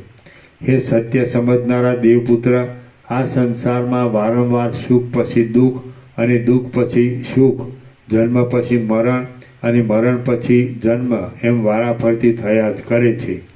જેથી હું તાપને પામેલો છું અને તેથી આ વનની ઘટામાં આવીને તપ કરું છું. જેમ ભાગ્યહીન નિર્ધન પુરુષને ભંડારનો ખજાનાનો લાભ મળતો નથી, તેમ હું અનેક ઠેકાણે રખડ્યો છું અને આ સ્થાને વાસ કરી મેં અતિ કઠોર તપ આદર્યું છે, તો પણ મને ખરી શાંતિ મળી નથી. હે મહાત્મા દેવપુત્ર, જેનો પ્રયત્ન બુઠ્ઠો થયો છે અને જેને કોઈ જાતનું ફળ મળ્યું નથી, તેવો હું એકલો સોબત વિનાનો અહીં રહું છું અને ગુણ નામના જીવડાએ અંદર કોતરી ખાધેલા લાકડાની પેઠે સુકાયા કરું છું. ઉપવાસ, દેવપૂજન, અતિથિ પૂજન આદિ આ સઘળી તપની જુદી જુદી ક્રિયાઓ સતત અને બરાબર નિયમપૂર્વક હું કરે જાઉં છું. પરંતુ આમ કરવાથી મને એક દુઃખમાંથી છૂટી બીજા દુઃખના સમૂહમાં પડ્યા જેવું લાગે છે અને શાંતિ માટે સ્વીકારેલો કર્મ માર્ગ અમૃતરૂપ છતાં મને શાંતિ ન મળવાને લીધે વિષ જેવો લાગે છે. એ શું હશે? ચુડાલા બોલી. પૂર્વકાળમાં કોઈ એક દિવસ બ્રહ્માને મેં એ વાત પૂછી હતી કે હે મહારાજ, કર્મ અને જ્ઞાન એ બંનેમાં જે એક મોક્ષ થવાનું કારણ હોય તે આપ કહો. બ્રહ્મા બોલ્યા, જ્ઞાન એ જ મોક્ષ થવાનું ખરું કારણ છે અને જ્ઞાન વડે જ દુઃખનો સર્વ રીતે સંપૂર્ણ નાશ થાય તેવો અનુભવ છે. કર્મો તો સ્વર્ગ આદિ ભોગોની પ્રાપ્તિના વિનોદ માટે મનુષ્યને શુભ પ્રવૃત્તિ કરાવી કોઈ જાતના નરકમાં લઈ જનાર અનર્થોમાં ના રોકતા શુભ કલ્યાણમાં તેનું આયુષ્ય પસાર થાય તેને માટે છે. હે પુત્ર, જેઓ જ્ઞાન દ્રષ્ટિને પહોંચી શકતા નથી તેઓને માટે કર્મ એ આનંદનું મુખ્ય સાધન છે. કેમ કે બીજું કોઈ યોગ્ય વસ્ત્ર પીતાંબર ન મળે ત્યાં સુધી કંબલનો, ધાબળાનો પણ કોણ ત્યાગ કરે? કોઈ ત્યાગ ન કરે. તે જ પ્રમાણે જ્યાં સુધી જ્ઞાન પ્રાપ્ત થાય નહીં ત્યાં સુધી કર્મ પણ ઠીક છે. અજ્ઞાનીઓનું કર્મ સર્વ વાસના હોવાને લીધે ફળ આપે છે અને જ્ઞાનીઓનું કર્મ સર્વ વાસનાઓનો નાશ થવાથી ફળ આપતું નથી. જેમ પાણી નહીં રેડવાથી લતાઓ ફળ આપી શકતી નથી, તેમ જ્ઞાનીના શુભ કર્મો પણ વાસનાનો નાશ થઈ ગયાથી ફળ આપી શકતા નથી. અશુભ કર્મોનું પણ તેમ જ સમજવાનું છે. પ્રારબ્ધ રૂપે ફળ આપવાને તૈયાર થયેલા કર્મો પણ વાસનાનો નાશ થતાં તેમનો નાશ થાય એટલે દેખાવ પૂરતા રહે છે. પૂર્વ ઋતુના ચિહ્નો જેમ પાછળની ઋતુ આવવાથી નાશ પામી જાય છે, તેમ વાસનાઓનો નાશ થવાથી કર્મનું ફળ પણ નાશ પામી જાય છે. હે પુત્ર, કાસડાની લતા જેમ સ્વભાવે જ ફળ આપતી નથી, તેમ વાસના વગરની ક્રિયા પણ સ્વભાવે જ પછીથી ફળ આપતી નથી. જે બાળકના મનમાં ભયને લીધે હાવની ભાવના રહી હોય તે જ હાવને દેખે છે, બીજો દેખતો નથી. તેમ દુઃખની ભાવનાવાળો મૂળ પુરુષ જ દુઃખ દેખે છે, બાકી તત્વજ્ઞાની દ્રષ્ટિએ કશું આવતું જ નથી. વિકાસ પામેલા કાસડાની લતાની પેઠે જ્ઞાનીની ક્રિયા આકાર વડે જોવામાં આવતા છતાં પણ ફળ કૌંસમાં ધર્માધર્મરૂપ અને તેથી થતી જન્મ પરંપરાને આપી શકતી નથી. અજ્ઞાન દશામાં પણ અહંકાર આદિ રૂપે સ્ફુરેલી વાસના તાત્વિક દ્રષ્ટિએ જોતા છે જ નહીં. માત્ર અજ્ઞાનને લીધે જ ઝાંઝવાના જળમાં સમુદ્રના જળની ભ્રાંતિની પેઠે તે વાસના દેખાય છે. તે અજ્ઞાન આ સર્વ બ્રહ્મરૂપ છે એવી ભાવનાથી નાશ પામી જવાને લીધે જેમ અનુભવેને ઝાંઝવામાં જળની ભ્રાંતિ ન થાય, તેમ જ્ઞાનીના ચિત્તમાં વાસના જ ઉત્પન્ન થતી નથી. સર્વ વાસનાઓનો ત્યાગ થઈ જવાથી જીવ પાછો ફરીવાર જન્મ લેતો નથી અને તે જન્મ મરણ રહિત બ્રહ્મ સ્વરૂપ થઈ જાય છે. જ્યાં સુધી ચિત્તમાં વાસના રહે ત્યાં સુધી તે મન કહેવાય છે ને મન વાસના વગરનું થઈ જાય તો તે પોતે જ બ્રહ્મરૂપ છે. જ્ઞાન વડે આત્મ સ્વરૂપ ઓળખવામાં આવે તો જીવને પુનર્જન્મ થતો નથી. હે રાજર્ષિ, જ્ઞાન એ જ પરમ કલ્યાણરૂપ મોક્ષ સાધન છે એમ ઉપર જણાવ્યા પ્રમાણે બ્રહ્માદિક મોટા પુરુષો પણ કહે છે. તો પછી તમે કેમ અજ્ઞાનીની પેઠે આ તપને મોક્ષનું સાધન માની બેઠા છો? હે રાજર્ષિ, આ બાજુ કમંડલું પડેલું છે, આ બાજુ દંડ અને કાષ્ટો છે અને અહીં દર્ભાસન પડ્યું છે. આ કૌંસમાં મમત્વથી બંધન આપનાર અનર્થોના વિલાસમાં તમે શી રીતે આનંદ માનો છો? હે રાજર્ષિ, હું કોણ છું? આ સગડું શી રીતે ઉત્પન્ન થયું અને પાછું કોનામાં લય પામી જાય છે એ વિશે કેમ કંઈ વિચાર કરતા નથી અને અજ્ઞાનીની પેઠે કેમ વિચાર વિનાના થઈ રહ્યા છો? હે રાજર્ષિ, શી રીતે બંધ થાય અને શી રીતે મોક્ષ થાય એવા પ્રશ્નો પૂછી તેના ઉત્તરની અભિલાષાથી તમે પરમાનંદના સમુદ્રરૂપ પરબ્રહ્મનો અપરોક્ષ અનુભવ કરનારા મહાત્માઓના ચરણોનું સેવન શા માટે કરતા નથી? વ્રત, ઉપવાસ, ટાઢું, ઊનું આદિ સહન કરી આત્માને દુઃખ આપનાર આ ક્રિયા વડે આયુષ્યનો ક્ષય કરી આ પર્વતની ગુફાને વિશે અંદર શિલાની અંદર તેની બખોલમાં રહેલા કીડાની પેઠે તમે કેમ પડ્યા રહો છો? સમદ્રષ્ટિવાળા સત્પુરુષોને પ્રશ્ન કરવાથી, તેમની સેવા કરવાથી અને તેઓના સમાગમથી એવી યુક્તિ મળી આવે છે કે જે વડે આ સંસાર બંધનમાંથી મુક્ત થવાય છે. સમદ્રષ્ટિવાળા સત્પુરુષોને પ્રશ્ન કરવાથી, તેમની સેવા કરવાથી અને તેઓના સમાગમથી એવી યુક્તિ મળી આવે છે કે જે વડે આ સંસાર બંધનમાંથી મુક્ત થવાય છે. તમે શરીરને કષ્ટ પડે એવી ચેષ્ટાઓને છોડી દઈ કોઈ મહાત્મા ગુરુની સાથે રહી જે મળે તે જમી લઈ પૃથ્વીની કોઈ ગુફામાં રહેલા કીડાની જેમ ગુરુએ બતાવેલા માર્ગમાં દ્રઢ રહી આ વનની ગુફામાં રહો. વશિષ્ઠ બોલ્યા, એ પ્રમાણે દેવપુત્ર રૂપે જોવામાં આવતી પોતાની રાણી ચુડાલાએ બોધ આપવાથી આંસુથી જેનું મોઢું ભીંજાઈ ગયું હતું એવો શિખીધ્વજ રાજા નીચે પ્રમાણે બોલ્યો. શિખીધ્વજ રાજા બોલ્યો, હે દેવપુત્ર, અહો, આજે ઘણે કાળે આપે મને બોધ આપ્યો છે. હું માત્ર અજ્ઞાનને લીધે જ સજ્જનોના સંગ તરફ લક્ષ ન આપતા આ વનમાં આવી રહ્યો છું. મારા સર્વ પાપો ક્ષીણ થઈ ગયા છે એમ હું માનું છું, કેમ કે આપ જ અહીં પધારી મને બોધ આપો છો. હે સુંદર મુખવાળા દેવપુત્ર, આપ જ મારા ગુરુ, પિતા અને મિત્ર છો. હું આપનો શિષ્ય થઈ આપના ચરણમાં નમસ્કાર કરું છું. મારા પર આપ કૃપા કરો. જે આપ સારામાં સારું જાણો છો, જે જાણવાથી ફરી આ સંસાર ચક્રમાં આવી શોક કરવો પડતો નથી અને જેથી પરમ સુખમાં શાંતિ મળે છે, તે બ્રહ્મ જ્ઞાનનો હવે તરત મને આપ ઉપદેશ કરો. ઘટ આદિ પદાર્થોના જ્ઞાનના અનેક પ્રકારના જુદા જુદા જ્ઞાન છે. તે બધામાં કયું જ્ઞાન સર્વથી શ્રેષ્ઠ છે કે જેથી આ સંસાર સાગર તરી જવાય? ચુડાલા બોલી, હે રાજર્ષિ, શ્રદ્ધા રહિત પુરુષોને કરેલો ઉપદેશ સુકાયેલા ઠૂંઠા પાસે કરેલા કાગડાના અવાજની જેમ નકામો છે. ચુડાલા બોલી, હે રાજર્ષિ, શ્રદ્ધા રહિત પુરુષોને કરેલો ઉપદેશ સુકાયેલા ઠૂંઠા પાસે કરેલા કાગડાના અવાજની જેમ નકામો છે.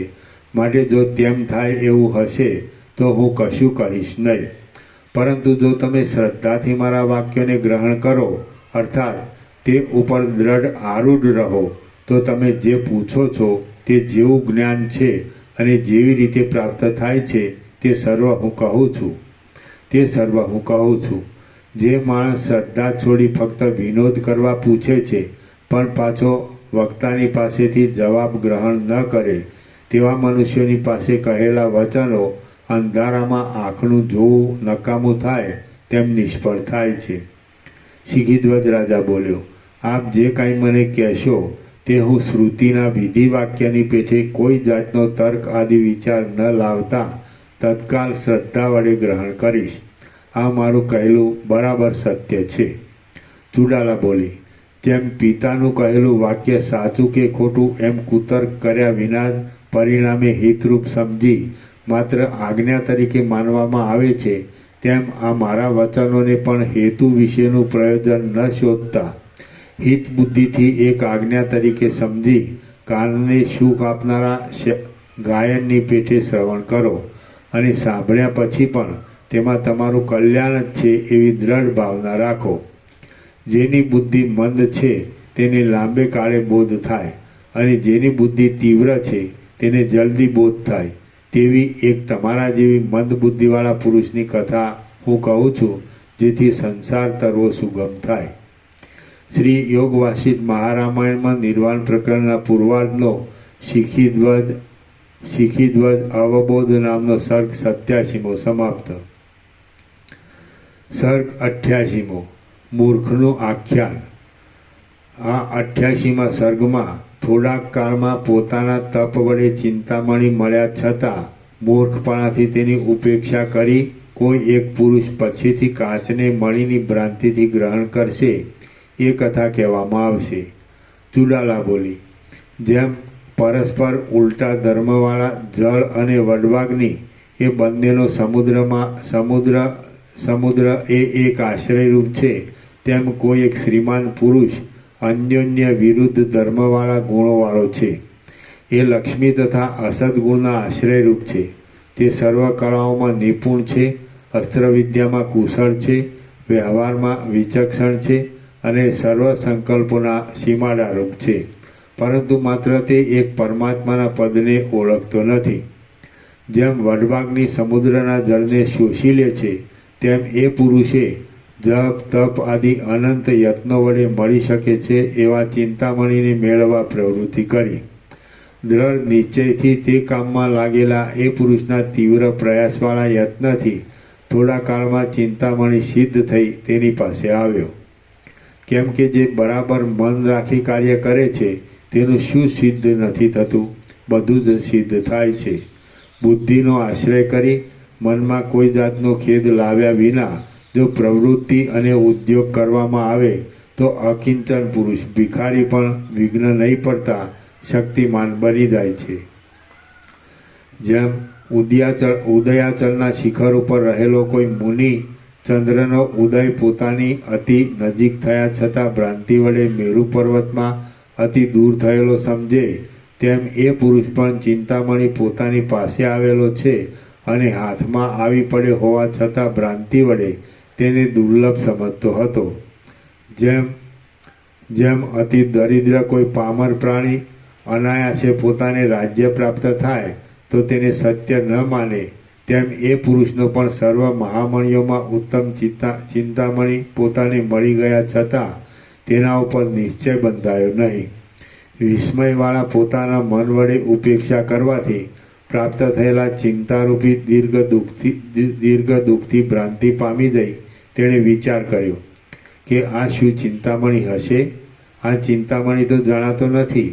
જો ચિંતામણી હોય તો મને પ્રત્યક્ષ દેખાય નહીં, ત્યારે શું હું તેનો પરીક્ષા માટે સ્પર્શ કરું કે ન કરું?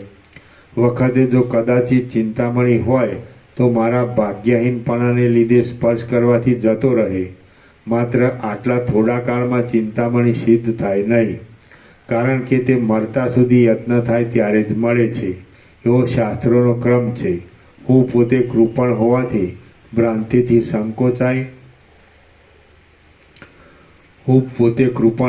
ભ્રાંતિથી સંકોચાઈ ગયેલા નેત્ર વડે પોતાના મનથી કલ્પેલી ઉંબાડિયાની લતાના જેવા આ ચિંતામણીના પ્રકાશને જેમ ભ્રાંતિથી બે ચંદ્રમાં કોઈકના જોવામાં આવે તેમ ભ્રાંતિથી જ દેખું છું. મને હમણાં થોડાક કાળમાં સર્વ સિદ્ધિઓને આપનાર ચિંતામણી મળી જાય છે એવી મારી ભારે પુણ્ય સંપત્તિ ક્યાંથી હોય? કોઈક જ મહાત્મા પુરુષો એવા મહાભાગ્યશાળી હોય છે કે જેઓને થોડાક કાળમાં સંપત્તિઓ અનુકૂળ થાય છે. હું એક તુચ્છ મનુષ્ય છું. મારું તપ પણ હજી થોડુંક થયું છે. તેટલામાં હું કે જે ભાગ્યહીન છું તેને સિદ્ધિઓ શી રીતે મળે? એ પ્રમાણે વિવિધ સંકલ્પ વિકલ્પોથી એ અજ્ઞાની પુરુષે ઘણા કાળ સુધી લાંબો વિચાર કર્યો, પરંતુ પોતાની મૂર્ખતાને લીધે ભ્રાંતિ વડે ભૂલ ખાઈ જઈ એ ચિંતામણી લેવા માટે કશો યત્ન કર્યો નહીં.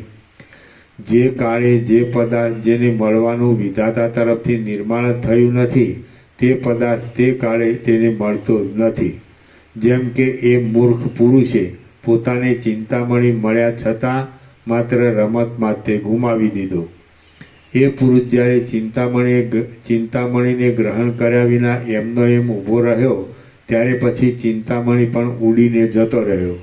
કેમ કે જેમ ધનુષ્યની દોરીથી છોડેલું બાણ દોરી છોડી દે છે, જેમ ધનુષ્યની દોરીથી છોડેલું બાણ દોરી છોડી દે છે, તેમ પોતાનો અનાદર કરનાર પુરુષને સિદ્ધિઓ પણ છોડી દે છે.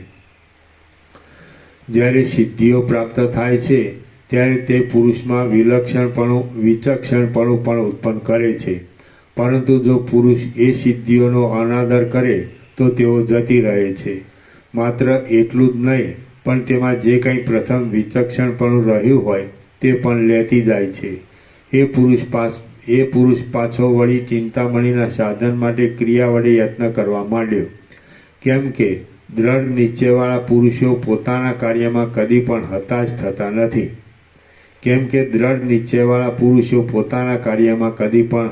થતા નથી. પછી કોઈ સિદ્ધ પુરુષોએ તેની હાંસી કરવાની ઈચ્છાથી છેતરવાને માટે તૂટ્યા વિનાનો એક કાચનો ગોળ કકડો તેની આગળ નાખ્યો, જે તેના જોવામાં આવ્યો. જેમ અજ્ઞાની માણસ ભ્રાંતિ વડે માટીને પણ સોનું સમજે છે, તેમ એ મૂઢ પુરુષ તે કાચના કટકાને આ ચિંતામણી છે એમ ભ્રમથી સમજી લઈ તેને લેવાને તૈયાર થયો. ચિત્તમાં રહેલી ભ્રાંતિ કોઈ વખત સંખ્યામાં ભૂલાવો ખવડાવી 100ના 60 કરી દે છે. ભ્રાંતિ વડે શત્રુમાં મિત્ર બુદ્ધિ, રજ્જુમાં સર્પ બુદ્ધિ, સ્થળમાં જળ બુદ્ધિ અને અમૃતમાં વિષ બુદ્ધિ થાય છે. જેમ એક જ ચંદ્ર છતાં ભ્રાંતિ વડે 2 જોવામાં આવે છે, તે જ પ્રમાણે એ પુરુષે પોતાની ભ્રાંતિ વડે તે કાચના કટકાને ચિંતામણી સમજી તેનું ગ્રહણ કર્યું. ચિંતામણીથી જે જોઈશે તે મળી શકશે, માટે આ બધા ધનની શી જરૂર છે એમ જાણી પોતાની પ્રથમની ધન ધાન્ય આદિ સમૃદ્ધિ તેને છોડી દીધી. આ દેશ સુખ વગરનો, લુખ્ખો અને પાપી માણસોથી ભરેલો છે. આ ઘર પણ જૂના જેવું છે અને હવે મને બંધુઓ પણ શું ઉપકારક છે, માટે હું અહીંથી દૂર જઈ મારી ઈચ્છા પ્રમાણે આ ચિંતામણી રૂપ સમૃદ્ધિ વડે સુખથી રહું. એમ વિચાર કરી એ મૂર્ખ પુરુષ એ મણીને કાચના કટકાને સાથે લઈ નિર્જન વનમાં ચાલ્યો ગયો. હે પ્રિય રાજર્ષિ, તે વનમાં એ મૂઢ માણસ કાચના કટકાથી કશું ન મળવાને લીધે એવો તો વિપત્તિને પ્રાપ્ત થયો કે જે કાજલના પર્વતના જેવી કાળી અને મહાભયંકર હતી તથા પોતાની મૂર્ખતાને યોગ્ય જ હતી. મૂર્ખતાના અજ્ઞાનના સામર્થ્યથી જેવા દુઃખો પ્રાપ્ત થાય છે તેવા દુઃખો બીજી વિપત્તિઓથી, જરાથી કે મરણથી થતા નથી. જેમ મનુષ્યના બધા અવયવોમાં કેશ સમૂહ સર્વના ઉપરના ભાગમાં મસ્તકમાં રહે છે, તેમ બધી વિપત્તિઓને આપનાર અજ્ઞાન જ સર્વથી મુખ્ય છે. સર્ગ 88મો સમાપ્ત. ઓમ ઓમ ઓમ. પ્રસાદ આપી દો.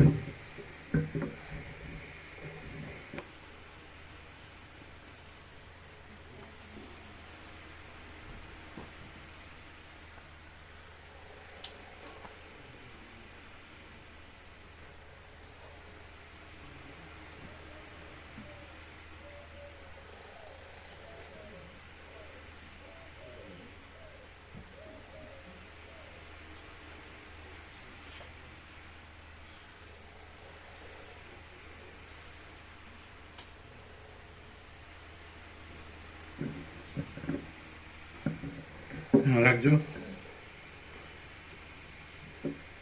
કોદર પ્રભુ, ધનજી પ્રભુ, આ આખી જગ્યાનું નામ બરાબર છે? કોદર પ્રભુ તરફ ધરો. બધા તીર્થોમાં બધા જાય છે એટલે અમે કહ્યું ત્યારે આ જગ્યા શું છે સમજાય? બધા તીર્થોમાં બધા જાય છે, મહાતીર્થોમાં, તો આ જગ્યા શું છે? તો વાંચ્યું બરાબર છે? ધનજી પ્રભુ. પરમ ચિદાકાશ, પરમ તીર્થ, પરમ શાંતિ, એબ્સોલ્યુટ.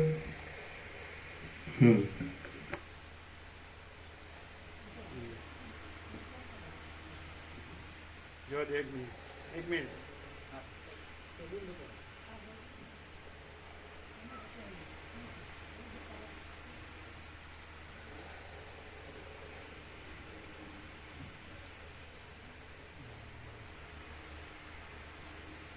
વચમાં ઉભા રહ્યો. બસ કરો ઊંચું.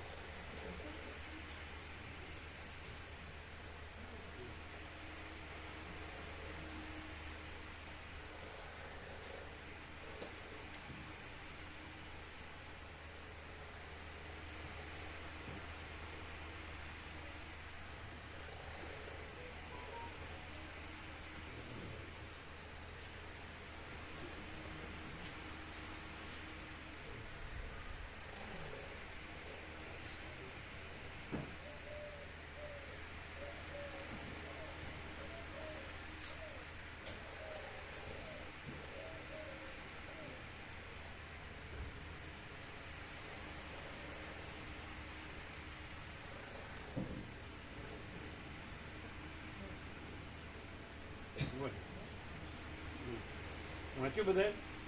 આખું આખું વાંચ્યું?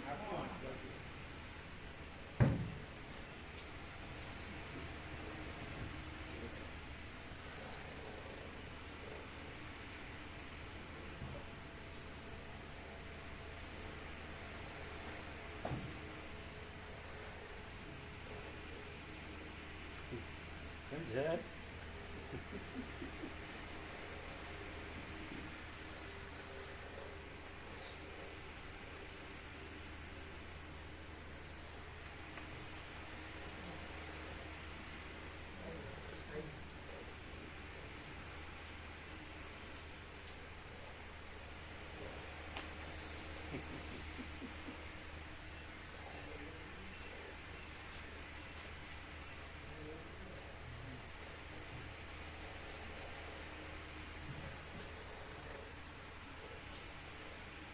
અરે એટલી વારમાં પૂરેપૂરું નહીં વાંચ્યું.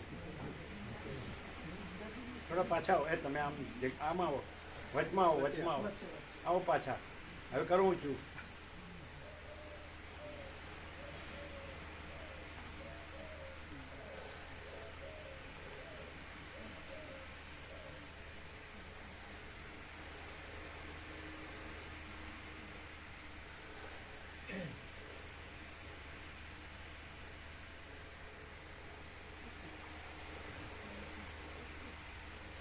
વાંચ્યું?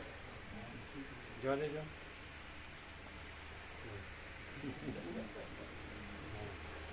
સેન્ટરમાં આવો ને અહીંયા રહ્યો.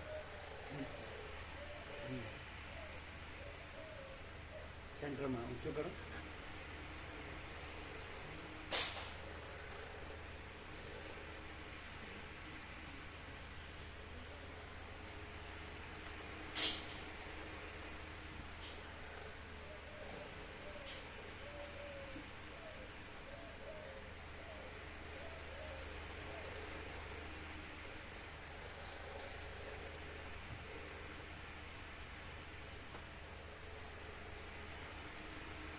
વંચાય છે? અક્ષર નાના છે, વંચાય છે? બરાબર છે? ઉધર પ્રભુ બરાબર છે? ધનજી પ્રભુ બરાબર છે? ઊંચું કરો. પાછા આવો થોડા, એટલે બધા વાંચી શકે. આ છેડે નહીં વંચાતું હોય, વંચાય.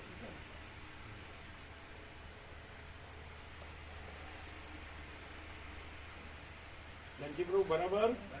ઉધર પ્રભુ બરાબર? બરાબર.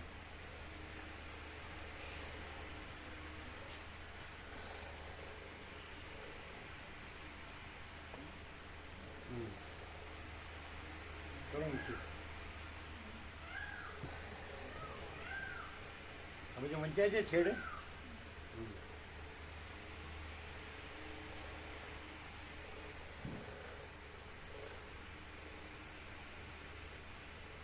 કેમ છે આનંદ પ્રભુ? આ બધું 8 કેવા છે? સંપૂર્ણ અને ક્લિયર. સંપૂર્ણ અને ક્લિયર છે.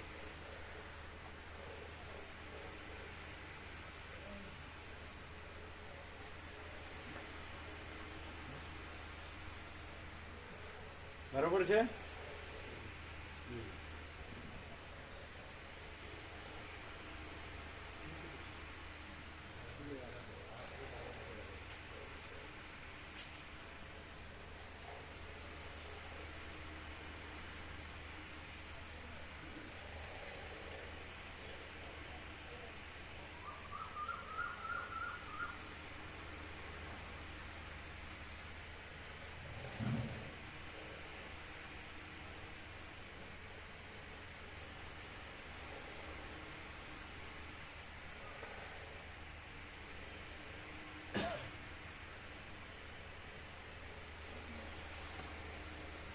દે ઊંચું ઉપાડો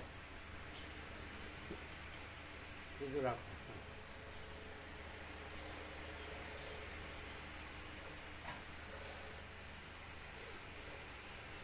વેચાય છે ઊંચું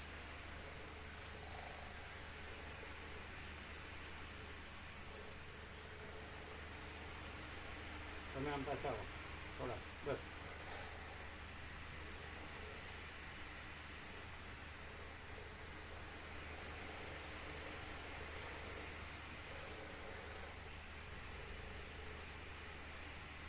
આખું સ્વરૂપ ખુલ્લું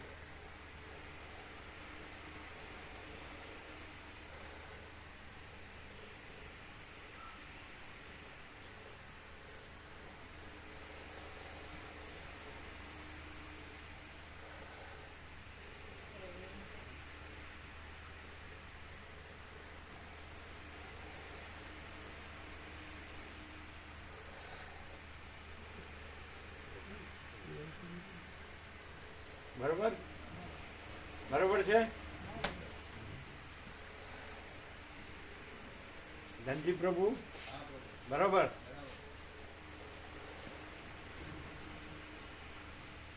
મુકા પ્રભુ નર્મદામાં તપ કરવાના કુટીરમાં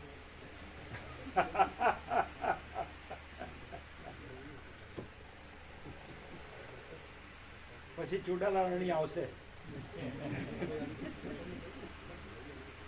કુંભ મૂડી મળીને બધાને પૂછે એટલા છે બધાને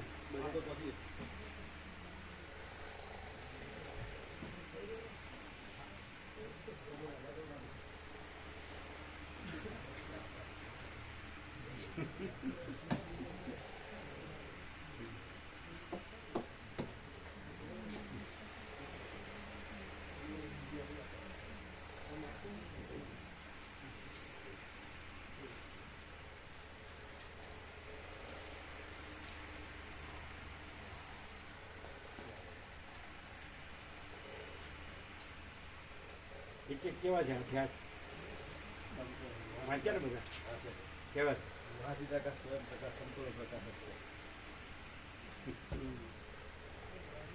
ડેટોલ વાપરો ડેટોલ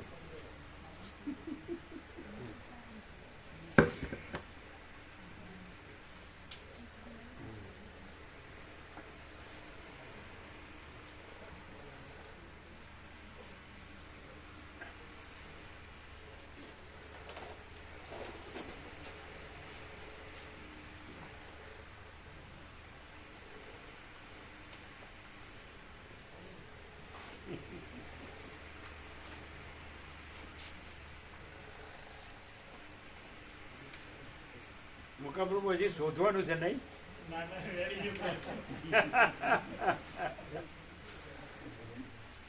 કાચનો કટકો ચિંતામણી છે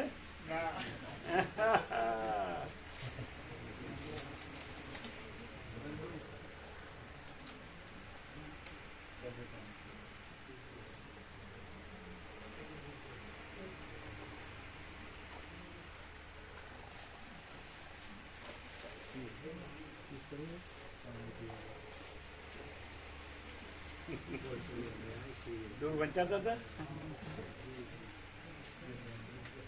કાચનો કટકો ચિંતામણી છે ને કાચનો કટકો તપ કરો પછી ચૂડાલ આવશે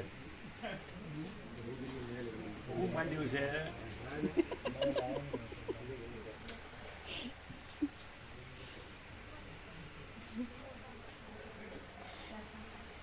હજી આરપાર ક્લિયર નથી થતું નહીં છોકરાને સારી કન્યા મળે તો ઠીક 0-0 માં રહેજો બરાબર મને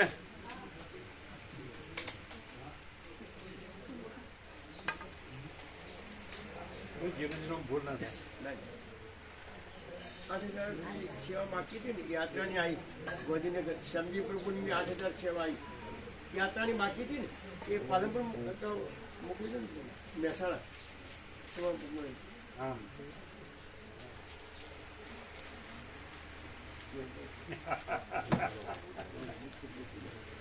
તપ કરો પછી ચૂડાલ આવશે હો. પૂરું થઈ ગયું પ્રભુ, બધું અને કાચનો કટકો મળી બધું પૂરું થઈ ગયું. દર્શન કર્યા ને પૂરું કરી નાખ્યું. ના પણ માલસરમાં કુટીર નર્મદા આ તમારી કંપની રહેશે પરમ શાંતિ વાળા. એ જે કરાય પ્રભુ.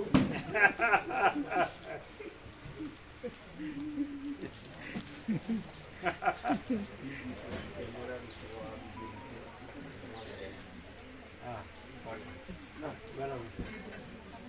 કેવો પ્રકાશ છે, કેવો પ્રકાશ છે. એકદમ પ્રભુ, આર પાર. આર પાર પ્રકાશ છે. કઈ કરવા પડવું છે બિલકુલ નહીં પ્રભુ. કે છે જ આખો સર્ગ આપણે અમને એ જ વિચાર આવ્યો કેવો કે અહીં કેટલી બધી પ્રોસેસ બતાવી છે, બરોબર. પછી આયા અને વનમાં ગયા ને આ કર્યું તે કર્યું, અને પ્રભુ એમને પહેલેથી જેવું જન્મસ્થાનમાં ગયા કે પહેલેથી સીધું પરમ ચિદાકાશ પરમ જ્યોતિ અખંડ જ્યોતિ કુછ હુઆ નહીં હોગા નહીં હોતા નહીં એને કરીને ડાયરેક્ટ કીધું, સીધી જ વાત એમ. શું પ્રભુ છેલ્લે મુકાબલું કીધું ને શોધવાનું છે. જે હવે ગુફામાં હવે બાબાજી જે ગુફામાં છે ગુફા જોવા જવાનું.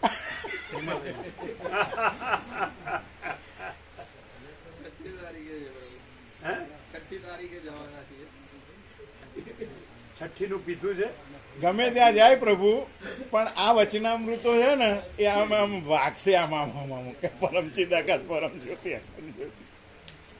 ના ના હજી વાસના રહી ગયો તો હું એક હિમાલયની ગુફામાં બેસીને તપ કરવું એવું હોય ને. કોઈ મેર નહીં પડે. કોક દી બાબાજી આવીને પછી દર્શન કરાવશે. હજારો ફરજ છે પ્રભુ, હજારો ફરજ આવા. હમ.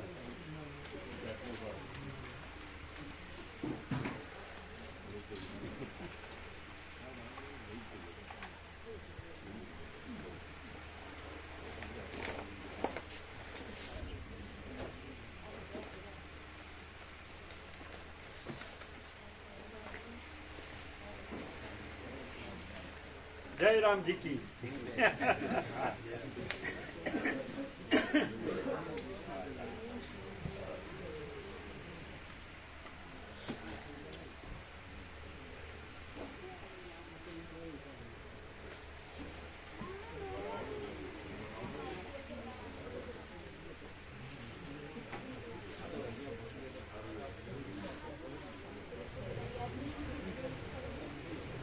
કાચનો કટકો ચિંતામણી.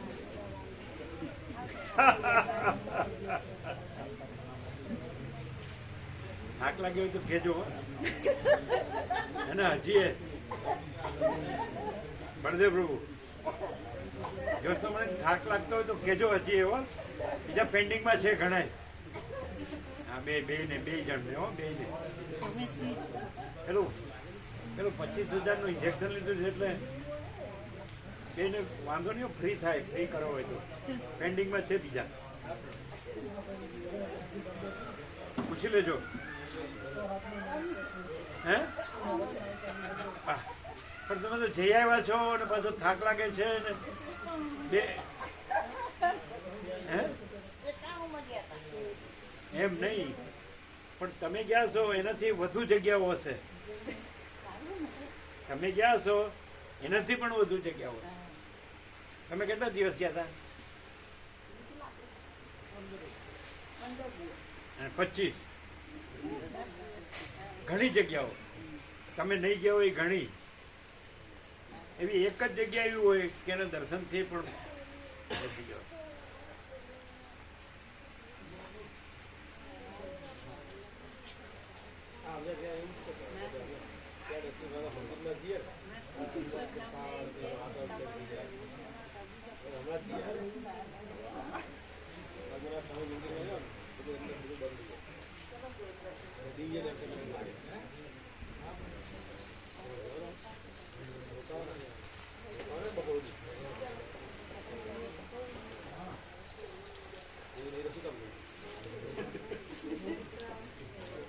પૂછી લેજો જરા. 25,000 નું ઇન્જેક્શન લીધું જ તો ન હોય તો શું છે? પહેલેથી તૈયાર જ હતા. પહેલા નામ લખાય જ નહોતું. પણ 25,000 નું ઇન્જેક્શન લીધું હોય ને પછી કઈ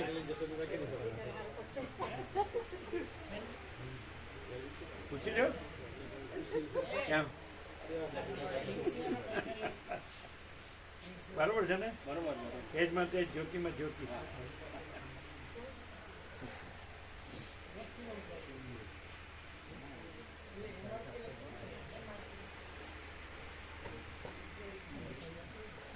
આચાર્યો પામી ગયા, હવે વિદ્યાર્થીઓ પામે ત્યારે ખરું. શું કોદર પ્રભુ ક્યાં ગયા? ધનજી પ્રભુ.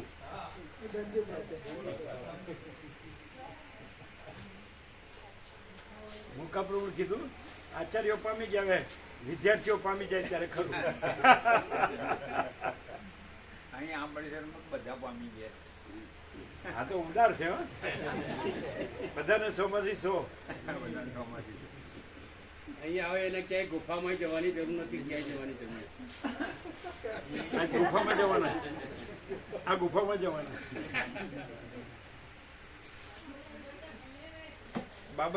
બાબાજી ગુફામાં બેઠા હોય ને મળે ને તો શું કે ખબર, આ ક્યાં આવવાનું હતું? જ્યાં પરમ ચિદાકાશ તેજમાં તેજ, જ્યોતિમાં જ્યોતિ છે એ છોડી જાઓ. હા. એ તો આકાર છે, આભાસ આકાર છે, એને તો સ્વયં પ્રકાશ છે. આમ બધાને આમ જોવે એવું આરપાર નહીં થતું હોય ને. જો એવું જ આરપાર છે, જો એવું જ આરપાર છે પ્રભુ.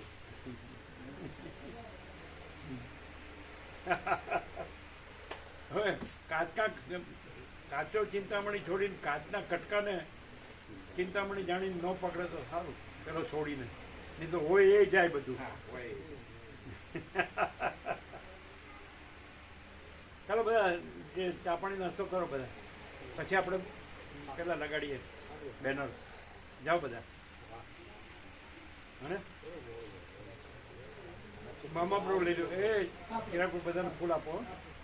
લઈ લો બધાને. પ્રભુ આજે તુલસી વિવાહ છે તો પ્રસાદમાં શીરો કા લાપસી કા કંસાર જે ઠીક લાગે, અથવા તો તૈયાર શ્રીખંડ મંગાવો તો તૈયાર શ્રીખંડ. જે કોમર્શિયલ હોય એ હલકું હોય, એ શુદ્ધ ના હોય. એટલે શુકરનો કંસાર બરાબર. શુકરનો શું કહેવા મુકાબલો? બિલકુલ સિમ્પલ. આપણું જ્યાં સુધી શુદ્ધ હા તો ક્યાં ગયા? દીના માતાજીને બોલાવજો. બરાબર ને? કંસાર બરાબર. હા, કંસાર આપણો પોતાની વસ્તુ છે. મામા પ્રભુ પ્રસાદ લેવાનો બધાને.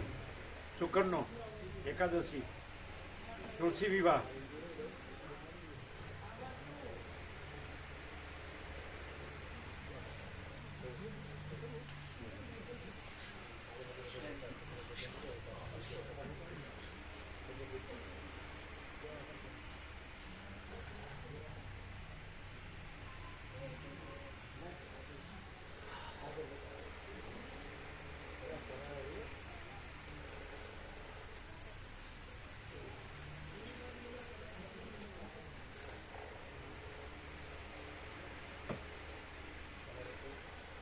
ચીનુ પ્રભુ ક્યાં ગયા? ચીનુ પ્રભુ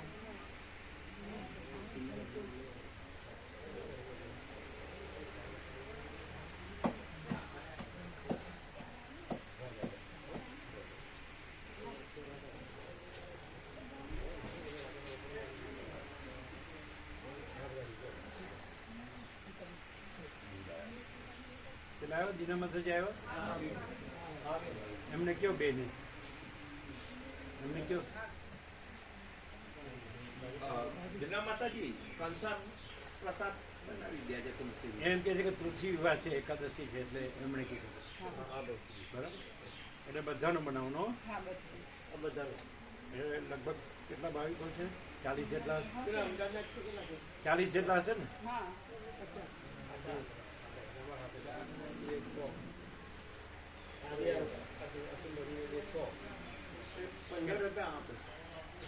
અહીંયા કેટલા હતા તમારા? 15. અને બીજા કેટલા? 15 એક હશે. 30.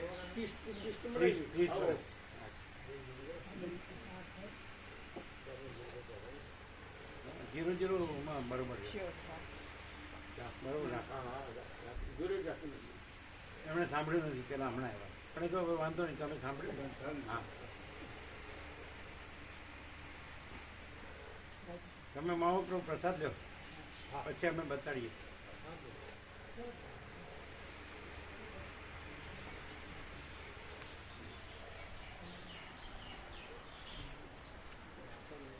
બધા વયા ન જાય ને તમારા કેમ ગયા સેવાવાળા છે બીજા બધા ક્યાં? એમને લેવા જાવ પ્રસાદ બનાવ્યો છે કયું એમને જવાનું હતું હે એમને જવાનું હતું એટલે કેમ એમના કાકી છે ને એમને ઘરે કોઈ છે નહીં બીજું એટલે એમને સવાર બધા ઘરે હોય ને એમને નાસ્તો અને પ્રસાદ બનાવે એટલે દુકાનમાં જવું પડે પાછું. એમ બે જણા સાથે દુકાન એક દુકાન રવિવારે ચાલુ છે ચાલુ હોય 3 વાગ્યા સુધી. સારું જે બાકી હોય લઈ લો બધા હા